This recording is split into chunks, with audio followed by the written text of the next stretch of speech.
0 ถึง 100 ใน 7.45 วินาทีนะครับที่แบตเตอรี่ 35% แล้วก็บรรทุกน้ำหนักมาด้วยอีก 240 กิโลกรัมเหมือนกับนั่งมาเต็มคันนะครับ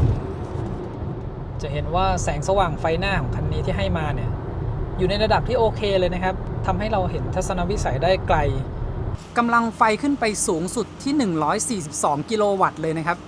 ขับเบาๆลงเนี่ยค่อยๆตามเขานะครับอุณหภูมิมอเตอร์ก็ลดลงมานะเมื่อกี้97ก็ลดลงมาเหลือ96เหลือ95แล้วนะครับแสดงว่าระบบการระบายความร้อนเนี่ยทำงานได้รวดเร็วอยู่นะครับขณะที่ว่าเราขึ้นทางชันอยู่เนี่ยอุณหภูมิมอเตอร์ก็ยังสามารถลดลงมาได้ถ้าเราไม่ได้เร่งขึ้นต่อเนื่องนะครับสำหรับใครที่กำลังมองหาที่ชาร์จรถที่บ้านขอแนะนำ Cleanline AC Smart Charger มีทั้งรุ่น 7 กิโลวัตต์และ 22 กิโลวัตต์มาพร้อมกับมาตรฐานความปลอดภัยถึง 9 อย่าง และเขาทำให้การชาร์จรถที่บ้านสะดวกมากเลยค่ะ เพราะว่าเลือกได้ทั้งแบบถอดหัวชาร์จมาเสียบที่รถปุ๊บก็เริ่มชาร์จเลย หรือจะกดชาร์จผ่านทางแอป ตั้งเวลาชาร์จด้วยการแตะการ์ด หรือจะชาร์จแบบ TOU ก็ได้นะคะ Cleanline มีศูนย์บริการครอบคลุมทั้ง 5 ภูมิภาคทั่วไทย ในแพ็กเกจเนี่ยรับประกันตัวเครื่องนานถึง 4 ปี ถ้าเครื่องมีปัญหาไปซ่อมให้ถึงที่ฟรี และมีเครื่องสำรองให้ใช้ระหว่างรอซ่อมด้วยค่ะ สนใจติดต่อ Cleanline ได้เลยค่ะ สวัสดีค่ะ ตอนนี้คุณอยู่กับช่อง CG Go ค่ะ แล้ววันนี้เช่นกับก๊อฟอยู่กับรถไฟฟ้า 100% ที่หลายๆคนรีเควสต์มานะคะว่าอยากให้ถึงคิวเร็วๆ วันนี้จัดให้แล้วนะคะกับ MG S5 สำหรับ MG S5 ที่มีขายในไทยเนี่ยจะมีทั้งหมด 3 รุ่นนะคะ เริ่มต้นเนี่ยจะเป็นรุ่น D ราคาอยู่ที่ 719,900 บาท เพิ่มเงินอีก 80,000 บาทเนี่ยจะเป็นรุ่น X นะคะ แล้วก็สำหรับรุ่นท็อปเนี่ยคือรุ่น V จะอยู่ที่ 899,900 บาท โดยที่รุ่น D กับรุ่น X เนี่ยระยะทางที่วิ่งได้เนี่ยจะเท่ากันนะคะเป็น Standard Range และ MG S5 ทุกรุ่นนะคะเขารับประกันมอเตอร์ขับเคลื่อนและแบตเตอรี่ High Voltage นะคะตลอดอายุการใช้งานแบบ Lifetime Warranty ด้วยสำหรับรายละเอียดเพิ่มเติมนะคะสอบถามได้ที่โชว์รูมใกล้บ้านคุณคันนี้ที่อยู่กับเรานะคะก็คือ MG S5 รุ่น V Sunroof Long Range Rear Wheel Drive ซึ่งคันนี้เนี่ยระยะทางที่วิ่งได้เนี่ยจะมากที่สุดนะคะก็คืออยู่ที่ 550 กิโลเมตรตามมาตรฐาน NEDC แบตเตอรี่ที่ให้มาเนี่ยเป็นลิเธียมไอออน NMC ขนาด 64 กิโลวัตต์อเวอร์สามารถที่จะชาร์จนะคะจากแบต 10% เนี่ยขึ้นไปเป็น 80% ได้ภายในเวลา 26 นาทีรองรับการชาร์จเร็วหรือ DC สูงสุดที่ 140 กิโลวัตต์และการชาร์จช้า AC ที่ 6.6 กิโลวัตต์รองรับเรื่องของ V2L ด้วยนะคะสามารถปล่อยกระแสออกมาได้ที่ 6 กิโลวัตต์เรื่องของพละกำลังเนี่ยให้แรงม้ามาที่ 245 แรงม้าแรงบิดสูงสุด 350 นิวตันเมตรโดยคันนี้เนี่ยสามารถที่จะทำความเร็วเนี่ยจาก0ไป100 กิโลเมตรต่อชั่วโมงได้ภายในเวลา 6.1 วินาทีก็จัดว่าเร็วอยู่นะคะสำหรับดีไซน์ภายนอกนะคะเชื่อว่าถูกใจหลายๆคนแน่นอนให้ความรู้สึกว่าเป็น SUV ที่มีความสปอร์ตแล้วก็โฉบเฉี่ยวนะคะมีโลโก้ MG อยู่ตรงกลางและใต้โลโก้เนี่ยก็จะเป็นตัวกล้องด้านหน้าของรถนะคะดีไซน์ของไฟเนี่ยก็สอดรับกับตัวรถเลยนะคะด้านบนเนี่ยจะเป็น daytime running light แล้วก็ระบบไฟส่องสว่างเนี่ยจะอยู่ตรงนี้นะคะถัดลงมาตรงนี้ก็จะเป็นช่องสำหรับ aerodynamics ล้อที่ให้มาเป็นขนาด 18 นิ้วยางเนี่ยจะเป็น Bridgestone Turanza 6 Enlighten ขนาด 215/55 R18 ทั้งล้อหน้าและล้อหลังเลยค่ะกระจกมองข้างเนี่ยจะเป็นดีไซน์สีดำนะคะตรงนี้เป็นแถบไฟสัญลักษณ์สำหรับเวลาเราเลี้ยวแล้วก็ตรงนี้กล้องจะอยู่ตรงนี้ Handle จับประตูนะคะตรงนี้จะเป็นปุ่มสำหรับกดเพื่อล็อกแล้วก็ปลดล็อกนะคะสำหรับด้านหลังนะคะทางด้านขวามือเนี่ยก็จะมีชื่อรุ่นนะคะ MG S5 อันนี้เขาก็ไม่ได้ระบุนะคะว่าเป็นรุ่น V รุ่น D หรือรุ่น X เนาะแล้วก็มีไอคอน EV สีเขียวด้วยนะคือเช็งว่าพออยู่กับตัวถังสีแบบนี้อันนี้มันก็โดดเด่นดีนะคือมันก็สวยดีแตกต่างอะชาวบ้านใช้แต่สีเงินเดี๋ยวมาลองเปิดดูกระโปรงหลังกันบ้างนะคะปุ่มกดเนี่ยจะอยู่ทางด้านขวามือของโลโก้นะคะโอ้จริงๆแล้วถือว่าห้องเก็บของเนี่ยลึกกว่าที่คิดเยอะเหมือนกันเราเห็นว่าตอนนี้นะคะวางถุงปูนเนี่ย2 ถุงต่อกันได้เลยแล้วก็กระเป๋าไซส์ carry on เนี่ยก็อยู่ความกว้างของมันเนี่ยเท่ากับความยาวของถุงปูนนะเพราะตรงนี้เนี่ยจะใส่ carry on จริงถ้าจัดดีๆเนี่ย3-4 ใบ4 ใบก็น่าจะสบายๆไหมกับ3เนี่ยได้แน่ๆ4เนี่ย คิดว่าเป็นไปได้นะคะแล้วก็เรื่องของเบาะหลังก็เป็น 60-40 นะคะถือว่ากว้างขวางกว่าที่คิดแล้วก็จะเห็นว่าช่องเก็บของเนี่ยก็จะเป็นทำเป็นแอ่งลงไปนะคะถ้าเราไม่ชอบเป็นแบบแอ่งเนี่ยชอบให้มันแบบอยู่ราบกับบริเวณตรงนี้เลยเนี่ยก็สามารถที่จะปรับสเต็ปขึ้นมาแล้วก็จะเป็นแบนราบไปกับบริเวณนี้ทางด้านซ้ายขวานะก็มีช่องเก็บของอีกนิดหน่อยนะคะมีตัวตาข่ายแล้วก็ตรงเนี้ยเขาก็ทำเป็นที่สำหรับแขวนถุงแขวนอะไรด้วยนะคะทั้งสองฝั่งเลยอันนี้ก็ออกแบบมาดีแล้วก็มีไฟส่องสว่างจากทางด้านซ้ายมือการเปิดกระโปรงด้านหลังเนี่ยนอกเหนือจากจะกดสวิตช์แล้วนะคะก็สามารถที่จะกดผ่านรีโมทก็ได้หรือจะเป็นคลิกเซนเซอร์ก็ได้นะคะเดี๋ยวลองคลิกเซนเซอร์กันครั้งเดียวผ่านเลยนะคือต้องบอกว่าก่อนถ่ายเมื่อกี้ก็ลอง1 ครั้งเตะครั้งเดียวก็ผ่านเลยเหมือนกันเพราะฉะนั้นคันนี้สำหรับเชงเนี่ยถือว่าคลิกเซนเซอร์ทำงานดีบางคันนี่แบบว่าลองหลายรอบมากโอเคเดี๋ยวเรามาปิดกระโปรงรถกันดูบ้างนะคะแล้วเดี๋ยวลองดูว่ากรณีมีสิ่งกีดขวางเนี่ยตัวรถเนี่ยจะมีปฏิกิริยายังไงบ้างสำหรับปุ่มปิดนะคะจะอยู่ทางด้านขวามือตอนปิดมีเสียงสัญญาณชัดเจนนะคะเฮ้ยเบามากคือเป็นหนึ่งในแบบคันที่เบาที่สุดเลยอะที่เคยลองมานะคือเมื่อกี้โดนแค่นิดนึงยังไม่เจ็บเลยนะแต่ก็คือโดนแล้วนะก็คือแปะโดนแล้วก็เด้งกลับขึ้นไปเลยอันนี้ถือว่าออกแบบมาดีเลยนะคะในเรื่องของเซฟตี้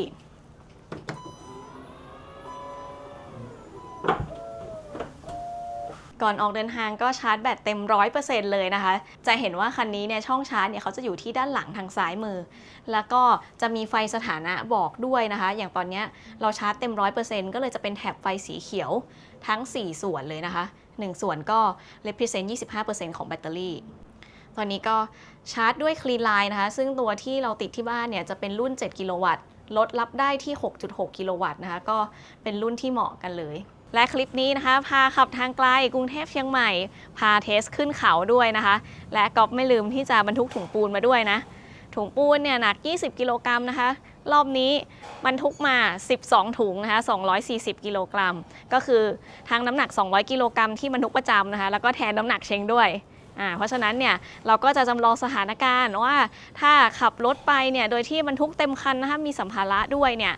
ฟีลการนั่งการขับขี่เป็นยังไงค่าเฉลี่ยการใช้พลังงานเป็นยังไงและขึ้นเขาเนี่ยไหวไหมนะคะ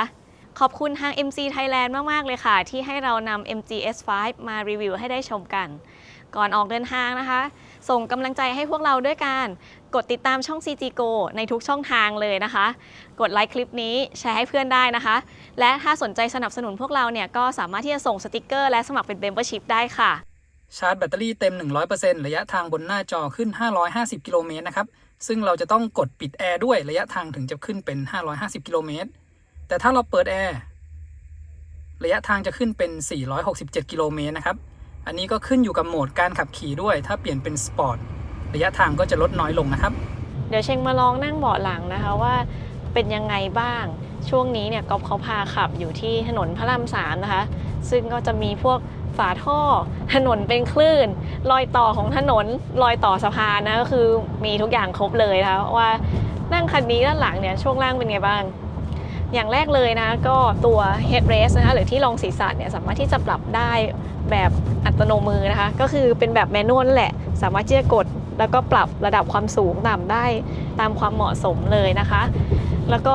ตัวบอร์ดเนี่ยเขาไม่สามารถปรับเอนได้นะคะก็คือจะเป็นตำแหน่งฟิกแบบนี้พอเข้ามานั่งแล้วเนี่ยโดยรวมเนี่ยค่อนข้างโอเคอยู่นะรู้สึกว่า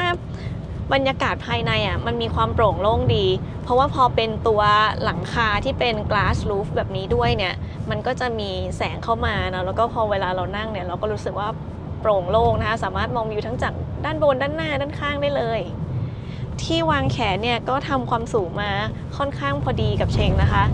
แล้วก็ในการนั่งด้านหลังเนี่ยพื้นที่ในการวางเท้าเนี่ยหรือว่าเล็กรูมเนี่ยค่อนข้างกว้างขวางอยู่และสำหรับคนตัวเล็กนะคะสูง152เซนอย่างเชงเนี่ยสามารถที่จะนั่งแล้วเนี่ยวางเท้านะคะแนบไปกับพื้นรถได้เลยเพราะฉะนั้นเนี่ยถ้านั่งทางไกลเนี่ยก็จะไม่ได้มีปัญหาเรื่องของการปวดเข่านะคะหรือการปวดจากการที่เบาะมันยกสูงแล้วเรานั่งขาลอยขับบนเส้นพระราม3นะคะทั้งขาไปแล้วก็ขากลับเลยนะคะเนี่ย คือจริงๆแล้วช่วงตรงเนี้ยมันตึงตังมากเลยนะถ้าสำหรับคันที่ช่วงล่างมันมีความแข็งคันนี้เนี่ยรู้สึกว่าค่อนไปทางกระชับนะคะแล้วก็ไม่ได้รู้สึกตึงตังเป็นช่วงล่างที่เชงค่อนข้างชอบนะคือส่วนตัวไม่ได้ชอบช่วงล่างที่มันมีความนุ่มย้วยจะชอบที่แบบว่ามีความนุ่มหนึบกระชับแล้วก็จะเห็นในคลิปนะว่าหัวเชงจะไม่ค่อยอย่างเงี้ยใส่ไปมาแบบนี้อันนี้ acting นะคะ acting นะถ้านั่งปกติเนี่ยเวลาที่ลงช่วงที่มันเนี่ยเป็นคลื่นเนี่ยมันก็จะเด้งตามแล้วก็จบเลยนะคะมีความช่วงล่างนี่คือว่าเขาทำมาค่อนข้างดีเนี่ยตรงเนี้ยจริงๆแล้วนี่ถ้าเป็นคันที่มันค่อนไปทางนุ่มมากเนี่ยมันจะตัวเหวี่ยงไปเหวี่ยงมาโยนไปโยนมาเลยนะคะตรงนี้อีกที่หนึ่งเมื่อกี้ลดลอยนิดนึงเลยนะเราจะเห็นว่าตัวเราเนี่ยไม่ค่อยลอยเท่าไหร่ตรงนี้อีกอันหนึ่งโดยรวมนี่ค่อนข้างประทับใจนะคะคือ MG ทั้ง MG4 แล้วก็ S5 เนี่ยช่วงล่างเขาโอเคนะก๊อฟนะแต่เดี๋ยวยังไงรอดูช่วงขับทางไกลกันด้วยนะคะว่าเป็นยังไงบ้างแต่ช่วงที่นั่งในเมืองแล้วก็สภาวะแบบนี้นะคะที่ถนนเนี่ยไม่เรียบมีทั้งรอยต่อมีทั้งฝาท่อเนี่ยส่วนตัวนั่งด้านหลังแล้วรู้สึกว่าโอเคค่ะใครที่สนใจ S5 นะคะแล้วก็ปกติเนี่ยจะมีผู้โดยสารด้านหลังด้วยเนี่ยอยากแนะนำว่าให้ไปที่โชว์รูมนะคะแล้วก็ชวนทุกคนสมาชิกในครอบครัวนะคะหรือคนที่มักจะนั่งหลังเป็นประจำเนี่ยไปลองนั่งดูด้วยกันนะคะเพราะสรีระแต่ละคนเนี่ยไม่เหมือนกันโดยรวมเบาะคันนี้เนี่ยก็ถือว่าค่อนข้างชอบอยู่นะคะในแง่ของการรองรับหลังช่วงล่างแล้วก็บริเวณที่รองก้นเนี่ยมันไม่ได้ย้อยลงไปเยอะและสำหรับห้องโดยสารด้านหลังเนี่ยแอร์เนี่ยจะมาจากบริเวณคอนโซลกลางนะคะซึ่งสามารถที่จะแยกปรับซ้ายขวาแยกกันนะเป็นการปรับแบบแมนนวลนะคะก็เลือกปรับทิศทางที่เหมาะสมกับเราและด้านล่างของช่องแอร์เนี่ยก็จะมีช่องชาร์จ USB-C มาให้1ช่องอันนี้เสียดายนิดนึงนะจริงๆถ้าให้มา2ช่องเนี่ยจะอิ่มเอมมากเลยอันนี้ให้มาช่องเดียวด้านหลังนี่อาจจะต้องผลัดกันชาร์จนิดนึงนะถ้านั่งกันมา2คน3คนส่วนช่องวางแก้วน้ำตรงที่วางแขนนะคะก็ขนาดกระทัดรัดนะคะคือคิดว่าแก้วขนาดมาตรฐานเนี่ยน่าจะใส่ได้ไม่มีปัญหาแต่ถ้าเป็นพวกแก้วที่มันมีขนาดใหญ่อะแก้วเยติอะไรแบบเนี้ยอันนี้ไม่แน่ใจนะคะจะต้องเอามาลองใส่ดูรอบนี้เชงไม่ได้ไปต่างจังหวัดด้วยนะคะยังไงฝากติดตามให้กำลังใจแล้วก็เดินทางไปกับก๊อฟด้วยนะมาดูแผนที่ที่ติดมากับ MG S5 นะครับกดเข้าที่ตรงนี้แผนที่เวลาที่เราขับในเมืองเนี่ยจะโชว์รูปตึกเป็นแบบ3มิติด้วยนะครับถ้าเราซูมลงมาดูใกล้ๆจะเห็นตึกที่อยู่รอบๆเนี่ยเป็น3มิติเลยแล้วก็ดูที่ตรงนี้ครับจุด3จุดจะมีรูปสายฟ้าพอเรากดเนี่ยเขาจะคำนวณระยะทางที่รถสามารถจะวิ่งไปถึงนะครับที่แบตที่เราเหลืออยู่ตอนเนี้ยก็จะเป็นรัศมีสีเขียวๆดูจากในแผนที่แล้วเนี่ยก็ไปถึงประมาณกำแพงเพชรได้เลยนะครับแล้วก็มีแบบว่าไปถึงตากอยู่นิดนึงถ้าจะขับไปถึงตากได้ผมว่าอาจจะต้องขับความเร็วสักไม่เกิน100กิโลเมตรต่อชั่วโมงนะครับสำหรับรถที่เป็นระยะวิ่ง550กิโลเมตร NEDC ถ้าใช้ความเร็ว120เนี่ยจะไปไม่ถึงนะครับแล้วก็ผมจะลองกดนำทางดู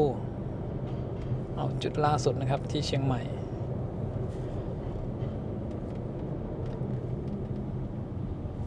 ตัวแผนที่ของเขาเนี่ยไม่สามารถบอกได้นะครับถ้าเรากดนำทางไปปลายทางเนี่ยไม่มีบอกว่าแบตเตอรี่เราจะไปถึงแล้วพอหรือเปล่าแล้วก็ไม่ได้มีฟังก์ชันที่จะหาจุดชาร์จให้เรานะครับจากการคำนวณออโต้ของเขาเมื่อเรากดนำทางเรียบร้อยนะครับก็จะขึ้นเป็นรูปแบบนี้เนี่ยจะเห็นรูปตึกที่เป็น 3D นะครับอยู่รอบๆเราเลย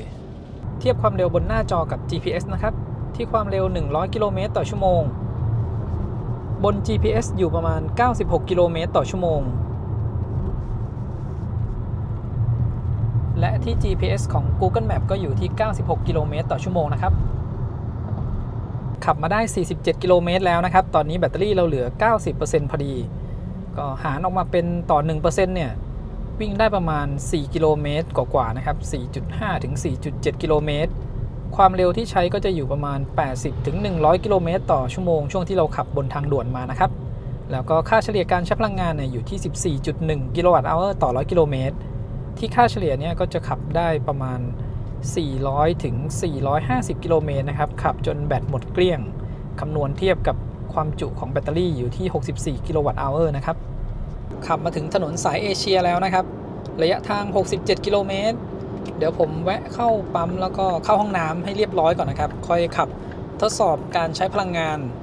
ตอนนี้เราขับมา 67 กิโลเมตรเนี่ยแบตเตอรี่เหลือ 87% นะครับที่ปั๊มปตท.บางปะอินเนี่ยเดิมจะมีจุดชาร์จ EV Station อยู่ทางด้านซ้ายมือแล้วก็มีหลังคานี้นะครับแล้วก็ตอนนี้เขากำลังติดตั้งเพิ่มเนี่ยอีกทั้งหมด6หัวชาร์จก็ยังไม่เปิดให้ใช้บริการเลยนะครับนี่ก็วันที่5 กรกฎาคมแล้วผ่านมาหลายครั้งนะสักประมาณเดือนกว่าแล้วก็เห็นตั้งมาแบบนี้นะครับไม่แน่ใจว่าจะได้ใช้งานช่วงไหนแบตเตอรี่เหลือ 87% นะครับระยะทาง 67.7 กิโลเมตรแล้วก็ค่าเฉลี่ยการใช้พลังงานอยู่ที่ 13.4 กิโลวัตต์ชั่วโมงต่อ 100 กิโลเมตรและมาดูที่ข้อมูลจาก Car Scanner นะครับผมดึงข้อมูลมาโดยใช้โปรไฟล์ของ MG4 อุณหภูมิมอเตอร์อยู่ 52 องศาอุณหภูมิภายนอกวันนี้ที่เราขับอยู่ประมาณ 34-35 องศานะครับช่วงที่ขับมาเนี่ยอุณหภูมิมอเตอร์ขึ้นไปสูงสุดก็ประมาณ 59-60 องศานะครับแล้วก็ด้านล่างจะเป็นอุณหภูมิของแบตเตอรี่ส่วนบรรทัดนี้จะเป็นกำลังไฟโวลต์แล้วก็แอมป์เวลาที่เราจอดรถแล้วก็เปิดแอร์ตอนนี้อุณหภูมิภายนอกถือว่าร้อนหน่อยก็จะใช้ไฟประมาณ 0.7-0.8 กิโลวัตต์นะครับสำหรับคันนี้แบตเตอรี่ขนาด 64 กิโลวัตต์ชั่วโมงถ้าเราหารออกเป็นเปอร์เซ็นต์นะครับต่อ 1% มันก็จะประมาณ 0.64 กิโลวัตต์ชั่วโมงก็แปลว่าถ้าเราจอดอยู่อย่างนี้1ชั่วโมงแล้วก็เปิดแอร์ไว้เนี่ยก็จะใช้ไฟประมาณ 1-1.5% นะครับโดยประมาณถ้าเอาตัวเลขการใช้ไฟขณะที่เราจอดอยู่นิ่งๆแบบนี้เทียบกันนะครับระหว่างทางที่ขับมานะครับผมก็มีปรับพวกแรงลมแอร์อุณหภูมิแอร์นะครับตรงนี้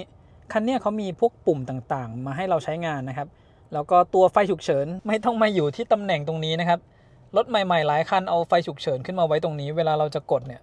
มันไม่ค่อยสะดวกตำแหน่งตรงนี้นี่กดง่ายเลยแล้วก็ด้านขวาก็จะเป็นวอลลุ่มนะครับรวมถึงปุ่มโฮมแล้วก็ตรงนี้ปรับทิศทางแอร์นะครับว่าจะเป่าเท้าเป่าหน้าเราก็กดที่ทางนี้อันนี้เป็นแรงลมนะครับมีทั้งหมด11ระดับเราดันขึ้นดันลงปรับตรงนี้ได้เลยหมุนตรงนี้จะเป็นอุณหภูมิก็ใช้งานสะดวกมากทีนี้มาดูทางด้านขวานะครับที่ตำแหน่งตรงนี้จะมีปุ่มสำหรับปรับกระจกมองข้างแล้วก็ปรับระดับไฟหน้านะครับระหว่างทางเนี่ยผมก็มีปรับ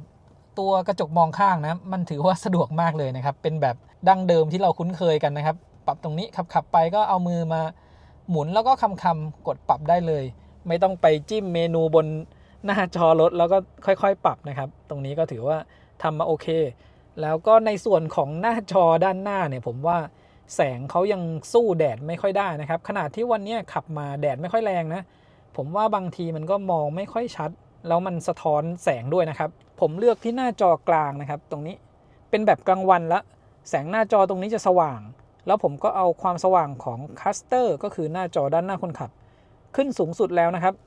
แต่เขาใช้แบ็กกราวด์เนี่ยเป็นสีโทนดำมันทำให้บางทีเนี่ยมันมองได้ไม่ค่อยชัดนะครับจริงๆน่าจะสามารถเปลี่ยนแบ็กกราวด์เป็นสีขาวแล้วก็ใช้ตัวหนังสือเป็นสีดำแบบนั้นมันจะมองได้ชัดขึ้นในช่วงกลางวันนะครับแล้วก็เดี๋ยวช่วงกลางคืนเรามาดูกันอีกทีว่าแสงจากตรงนี้มันจะแยงตาเราหรือเปล่านะครับรวมถึงจอตรงกลางนี้ด้วยแล้วก็ระหว่างที่ขับวันนี้อาจจะได้ยินเสียงถุงปูนที่มันถูกันไปถูกันมานะครับทั้งด้านหน้าแล้วก็ทั้งทางด้านหลังที่ใส่ถุงปูนมาตรงนี้นะครับอันนี้บอกไว้ก่อนนะเวลาระหว่างที่อัดอาจจะมีเสียงดังเข้าไปก็จะเป็นพวกเสียงถุงปูนที่ขยับไปมานะครับส่วนตรงนี้อันนี้เครื่องวัดคาร์บอนไดออกไซด์นะครับเพิ่งจะขับออกจากเมืองมาผมเลยยังไม่ได้กดรับอากาศจากภายนอกเข้ามาสำหรับคันนี้ที่ผมได้ทดสอบดูเบื้องต้นแล้วถ้าเรากดให้รับอากาศจากภายนอกเข้ามาที่ตำแหน่งตรงนี้เขาจะรับอากาศเข้ามาเต็มๆเลยนะครับแค่กดรับอากาศภายนอกได้กลิ่นข้างนอกเข้ามาทันทีและค่าคาร์บอนไดออกไซด์สะสมเนี่ยมันก็จะลดลงอย่างรวดเร็วเพราะว่าเขารับอากาศภายนอกเข้ามาเต็มๆนะครับ เทียบกับบางรุ่นเขาไม่ได้รับอากาศภายนอกเข้ามาเต็มแบบคันนี้นะครับเข้าห้องน้ำแล้วก็ซื้อเสบียงเรียบร้อยนะครับเดี๋ยวเราขับยาวๆทดสอบการใช้พลังงานแล้วก็น่าจะไปแวะอีกครั้งหนึ่งที่ EV Hub จังหวัดกำแพงเพชรเลยนะครับค่าเฉลี่ยการใช้พลังงานที่ความเร็ว80กิโลเมตรต่อชั่วโมงอยู่ที่ 12.5 ถึง 12.6 กิโลวัตต์เอาร์ต่อ100กิโลเมตรนะครับถ้าใช้พลังงานประมาณนี้ก็จะวิ่งได้500กิโลเมตรกว่าๆนะครับก็ใกล้เคียงกับระยะ NEDC ระหว่างที่ทดสอบวันนี้นะครับถ้าดูจากต้นไม้ทางด้านขวาเนี่ยจะเห็นว่าสายไปมาคือมีลมแรงมาจากทางด้านซ้ายนะครับระหว่างทดสอบวันนี้ก็มีส่วนทำให้การใช้พลังงานเนี่ยสูงขึ้นอีกนิดนึงนะครับแต่ถ้าดูจากการใช้พลังงานนะครับเทียบกับ MG4 เนี่ยถือว่าใกล้เคียงกันเลยนะครับแต่ว่าคันนี้พละกำลังของมอเตอร์นี่มากกว่านะครับอยู่ที่245แรงม้าส่วน MG4 เนี่ยอยู่170แรงม้านี่ขนาดว่ามอเตอร์แรงกว่า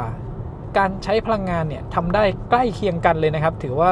มอเตอร์รุ่นใหม่นี้จัดการพลังงานได้ดีเลยนะครับช่วงที่ใช้ความเร็วประมาณ80กิโลเมตรต่อชั่วโมงแล้วก็อุณหภูมิภายนอกอยู่ในช่วง29ถึง34องศาอุณหภูมิมอเตอร์ก็จะอยู่ไม่เกิน55ถึง56องศาเซลเซียสนะครับขับมาได้14กิโลเมตรแล้วมาเจอฝนตกพอดีนะครับที่ความเร็ว100กิโลเมตรต่อชั่วโมงค่าเฉลี่ยการใช้พลังงานจะอยู่ประมาณ 14.5 กิโลวัตต์เอาร์ต่อ100กิโลเมตรนะครับช่วงนี้ฝนตกต้องลดความเร็วพอ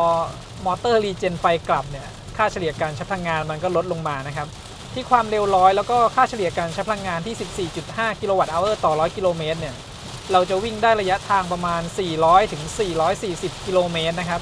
แบบวิ่งจนแบตหมดแล้วก็อุณหภูมิมอเตอร์เนี่ยก็จะอยู่ไม่เกิน55ถึง56องศานะครับก่อนหน้านี้อุณหภูมิภายนอกมันประมาณ28ถึง29องศาแล้วก็เพิ่งจะเจอฝนได้ประมาณ1กิโลเมตรนะครับขับมาถึงที่สิงห์บุรีแล้วนะครับเจอฝนมาได้ประมาณ5กิโลเมตรแล้วก่อนหน้านี้ระหว่างที่ทดสอบการใช้พลังงานเนี่ยผมจะใช้ระบบช่วยขับนะครับซึ่งพอฝนตกแล้วเนี่ยสังเกตว่ามีสัญลักษณ์สามเหลี่ยมสีเหลืองขึ้นมาบนหน้าจอนะครับผมก็เลยลองกดดูว่าเขาเตือนอะไรวิธีที่จะดูนะครับเรากดที่เครื่องหมายสี่เหลี่ยมฝั่งขวามือตรงนี้กดไล่ไปเรื่อยๆนะครับมันจะมีหน้าหนึ่งที่เอาไว้แจ้งว่าตอนเนี้ยสามเหลี่ยมที่เตือนเราขึ้นมาเนี่ยมันคือเรื่องอะไรนะครับข้อความที่ขึ้นมาโชว์ตอนนี้เขียนว่าฟังก์ชันช่วยเดินหน้ามีจำกัดซึ่งผมก็งงว่าหมายถึงอะไรนะครับก็เลยลองใช้พวกระบบช่วยขับหรือระบบ Adaptive Cruise Control ดูเนี่ยไม่สามารถใช้งานได้นะครับถ้ามีสัญลักษณ์เตือนขึ้นมาแบบนี้อาจจะเป็นเพราะว่าฝนที่ตกลงมาแรงนะครับแล้วตัวกล้องที่ใช้ในการทำงานพวกระบบช่วยขับเนี่ยไม่สามารถมองเห็นเส้นเลนได้ชัดเขาเลยไม่ให้ใช้พวกระบบช่วยขับนะครับเดี๋ยวดูช่วงที่ฝนหยุดตกนะครับว่าจะสามารถกลับมาใช้งานได้หรือเปล่าแต่ตอนนี้พยายามกดให้มันใช้งาน Adaptive Cruise Control เนี่ยใช้ไม่ได้เลยนะครับเวลาใช้งานเนี่ยเรากดที่ปุ่มตรงนี้ได้เลยหรือกดดันขึ้นมันจะเป็นการให้ระบบรีซูมกลับมานะครับซึ่งสัญลักษณ์สีเหลืองยังเตือนอยู่เลยไม่สามารถใช้งานได้นะครับเมื่อกี้ผมได้บอกไปนะครับว่าพอมีสัญลักษณ์สามเหลี่ยมสีเหลืองขึ้นมาเตือนแล้วก็มีข้อความบอกนะครับเกี่ยวกับฟังก์ชันช่วยระบบเดินหน้าเนี่ยไม่สามารถใช้งานได้ระบบช่วยขับรวมถึง Cruise Control เนี่ยก็ไม่สามารถใช้งานได้นะครับแล้วก็ผมลองกดดูนะเมื่อกี้กดมั่วนะครับกดไปมาดันตรงเนี้ยลงค้างไว้นะครับถึงสัญลักษณ์สีเหลืองจะหายไปอันนี้ยังไม่แน่ใจนะครับไว้เจออีกครั้งหนึ่งเดี๋ยวผมจะทดสอบอีกทีแล้วก็พอสัญลักษณ์สามเหลี่ยมสีเหลืองหายไปแล้วเนี่ยผมกดใช้งานระบบช่วยขับตอนนี้สามารถใช้งานได้ตามปกติแล้วนะครับเดี๋ยวถ้ามันขึ้นมาเตือนอีกครั้งผมจะลองกดรีเซ็ตดูว่าการกดลงค้างไว้เนี่ยมันใช่วิธีที่ถูกต้องหรือเปล่าขับมานี่เจอฝนตกหนักอีกแล้วนะครับแล้วก็ผมลองใช้ระบบช่วยขับระหว่างที่ฝนตกหนักตอนนี้สามารถใช้งานได้นะครับไม่แน่ใจว่าก่อนหน้านี้เนี่ยที่เจอฝนแล้วมันขึ้นสามเหลี่ยมขึ้นมาไม่สามารถใช้ระบบช่วยเดินหน้าได้ผมก็เลยไม่แน่ใจนะครับว่านั่นหมายถึงอะไรแต่ตอนเนี้ยฝนตกหนักเหมือนเดิมเลยแล้วลองใช้ระบบช่วยขับก็ใช้งานได้ตามปกตินะครับรวมถึงรถก็อยู่ในกลางเลนนะครับ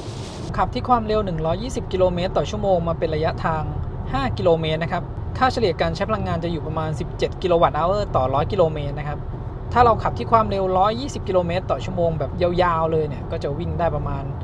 300กว่ากิโลเมตรนะครับ300กลาง ตอนนี้พ้นเลี่ยงเมืองนครสวรรค์มาแล้วนะครับแล้วก็นี้ผมให้ระบบช่วยขับเข้ามาจนถึงไฟแดงแล้วก็ให้หยุดก็การชะลอความเร็วแล้วก็การหยุดก็ทำได้สมูทนะครับเราจอดแค่แป๊บเดียวนะครับเนี่ยพอรถเคลื่อนตัวออกไปเราจะต้องแตะที่คันเร่งนะครับเขาจะไม่แบบ stop and go ให้ผมไม่แน่ใจนะอาจจะ stop and go ได้แบบระยะเวลาสั้นๆ5 วินาทีหรือเปล่าก่อนหน้านี้ก็ลองไปรอบนึงแล้วนะครับหยุดแค่แป๊บเดียวพอรถคันหน้าเคลื่อนที่ออกไปเขาไม่ตามนะแล้วก็จะมีข้อความขึ้นมาเตือนบนหน้าจอนะครับว่าให้แตะคันเร่งเพื่อให้รถเคลื่อนที่และที่ความเร็วมากกว่า30 กิโลเมตรต่อชั่วโมงเนี่ยเราจะไม่สามารถเปิดดูกล้องรอบคันได้แล้วนะครับกดเข้ามาที่แอปตรงนี้ผมกดเปิดกล้อง360องศาเขาบอกว่าไม่พร้อมใช้งานเมื่อความเร็วสูงเกินไปอันนี้ก็เสียดายนะครับหลายรุ่นนี้เขายอมให้เปิดกล้องดูที่ความเร็วสูงได้แล้วก็คันนี้มี Apple CarPlay แล้วก็ Android Auto ไร้สายนะครับตอนนี้ผมก็ใช้งาน Apple CarPlay อยู่นะครับเดี๋ยวลองเปิดให้ดูเข้าที่ Apple CarPlay พอเข้ามาหน้านี้นะครับตัว Apple CarPlay เนี่ยก็สุดทุกมุมหน้าจอเลยนะครับดูแล้วก็เหมือนเป็น iPad เครื่องหนึ่งเลยเวลาที่เรากดนำทางดู Google Map นะครับก็จะโชว์เป็นลักษณะแบบนี้ทีนี้เราจะไม่สามารถใช้งานเมนูของตัวรถได้เลยนะครับถ้าเราไม่ออกจากตัว Apple CarPlay บางคันเนี่ยเขายอมให้เราลูดสไลด์ข้างบนนะครับแล้วก็จะมีเมนูช็อตคัทของรถลงมาได้แต่อันนี้จะไม่สามารถทำได้นะครับรวมถึงลูดจากด้านล่างขึ้นก็ไม่ได้นะครับไม่มีเมนูรถเข้ามาผมลูดทางขวาลูดทางซ้ายไม่ได้เลยนะครับทีนี้ผมต้องออกจาก Apple CarPlay เนี่ยถ้าพอเราออกมาแล้วนะครับเราสไลด์ลงมาก็จะใช้งานเมนูลัดได้ตามปกติแต่ถ้าอยู่ใน Apple CarPlay จะไม่สามารถใช้ได้นะครับในเมนูลัดที่เราสไลด์ลงมาเนี่ยเขาสามารถเลือกทั้งโหมดและการรีเจนบนนี้ได้เลยนะครับแล้วก็ตัวเมนูเนี่ยถ้าเราไม่สไลด์กลับขึ้นไปหรือกดปุ่มโฮมเขาก็จะเปิดอยู่อย่างนี้เลยนะครับบางคันเนี่ยพอเราสไลด์ลงมาอาจจะมีเวลาจำกัดอยู่ว่าสัก15 วิหรือ20 วินาทีเขาก็จะเก็บขึ้นไปอันนี้จะไม่เก็บขึ้นไปเลยนะครับทางด้านขวาเนี่ยก็จะมีพวกปุ่มลัดต่างๆที่เราสามารถเซตได้นะครับมีเปิดปิด One Pedal Drive กดตรงนี้ก็ได้ Auto Hold Hill Descent Control ปรับแสงสว่างหน้าจอนะครับและถ้าเราต้องการปรับเปลี่ยนปุ่มลัดนะครับก็กดที่รูป Edit ตรงนี้เนี่ยครับพอกดแล้วเนี่ยเราสามารถเพิ่มและลดเมนูที่ต้องการได้เลยนะครับแบตเตอรี่เหลือ 35% นะครับแล้วเราติดไฟแดงอยู่คันแรกพอดีเดี๋ยวผมพาทดสอบ0 ถึง 100พร้อมกับถุงปูนนะครับต้องบอกไว้ก่อนว่าเวลาที่แบตเตอรี่เราเหลือน้อยเนี่ยการทำความเร็วจาก0 ถึง 100 กิโลเมตรต่อชั่วโมงมันก็จะทำได้ช้าลงรวมถึงเราบรรทุกน้ำหนักมาอีก240 กิโลกรัมนะครับวันนี้ถุงปูนทั้งหมด12 ถุงละ20 กิโลกรัมตอนนี้ผมเข้าโหมดสปอร์ตไว้แล้วนะครับพอเราจอดอยู่กับที่อุณหภูมิมอเตอร์จะค่อยๆลดลงนะครับตอนนี้อุณหภูมิมอเตอร์อยู่ที่48องศาระหว่างขับเนี่ยขึ้นไป55ถึง60กว่าองศานะครับช่วงที่ความเร็ว120 กิโลเมตรต่อชั่วโมงแบตเตอรี่เหลือ 35% ตอนนี้แรงดันไฟเนี่ยอยู่ประมาณ377โวลต์นะครับถ้าช่วงที่แบตเยอะๆ 80-90% นั้นอยู่400กว่าโวลต์420ขึ้นไปเลย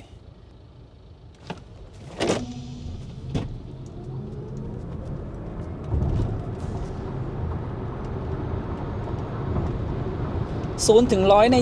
7.45 วินาทีนะครับที่แบตเตอรี่ 35% แล้วก็บรรทุกน้ำหนักมาด้วยอีก240 กิโลกรัมเหมือนกับนั่งมาเต็มคันนะครับแล้วก็0 ถึง 60 กิโลเมตรต่อชั่วโมงเนี่ย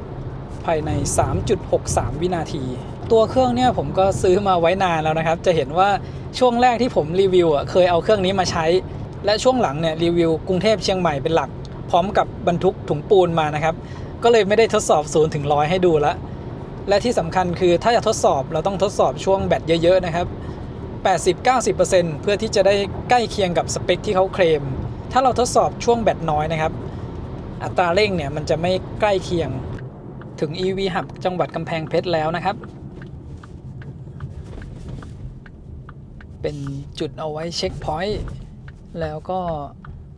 เดี๋ยวลองดูนะครับระยะทางที่เหลือกับแบตที่เหลือ 31% ตอนนี้ อาจจะต้องชาร์จนะเพราะว่าแบตเตอรี่ 31% ถ้าผมจะขับไปให้ถึงที่จังหวัดตากมันระยะทางอีกประมาณ100 กิโลเมตรนะครับมันจะลุ้นพอดีนะ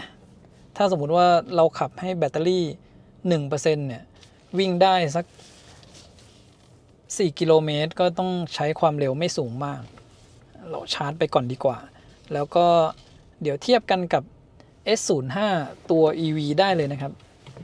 คันนั้นเราก็แวะชาร์จที่นี่ S05 EV ตอนที่ขับมาถึงแบตเตอรี่เหลือ 24% นะครับแบตเตอรี่เขาเล็กกว่าด้วยคันนั้นมันประมาณ56 กิโลวัตต์อเวอร์ส่วนคันนี้64นะครับก็เทียบกันตรงๆอาจจะไม่ได้เพราะว่าขนาดแบตเตอรี่ต่างกัน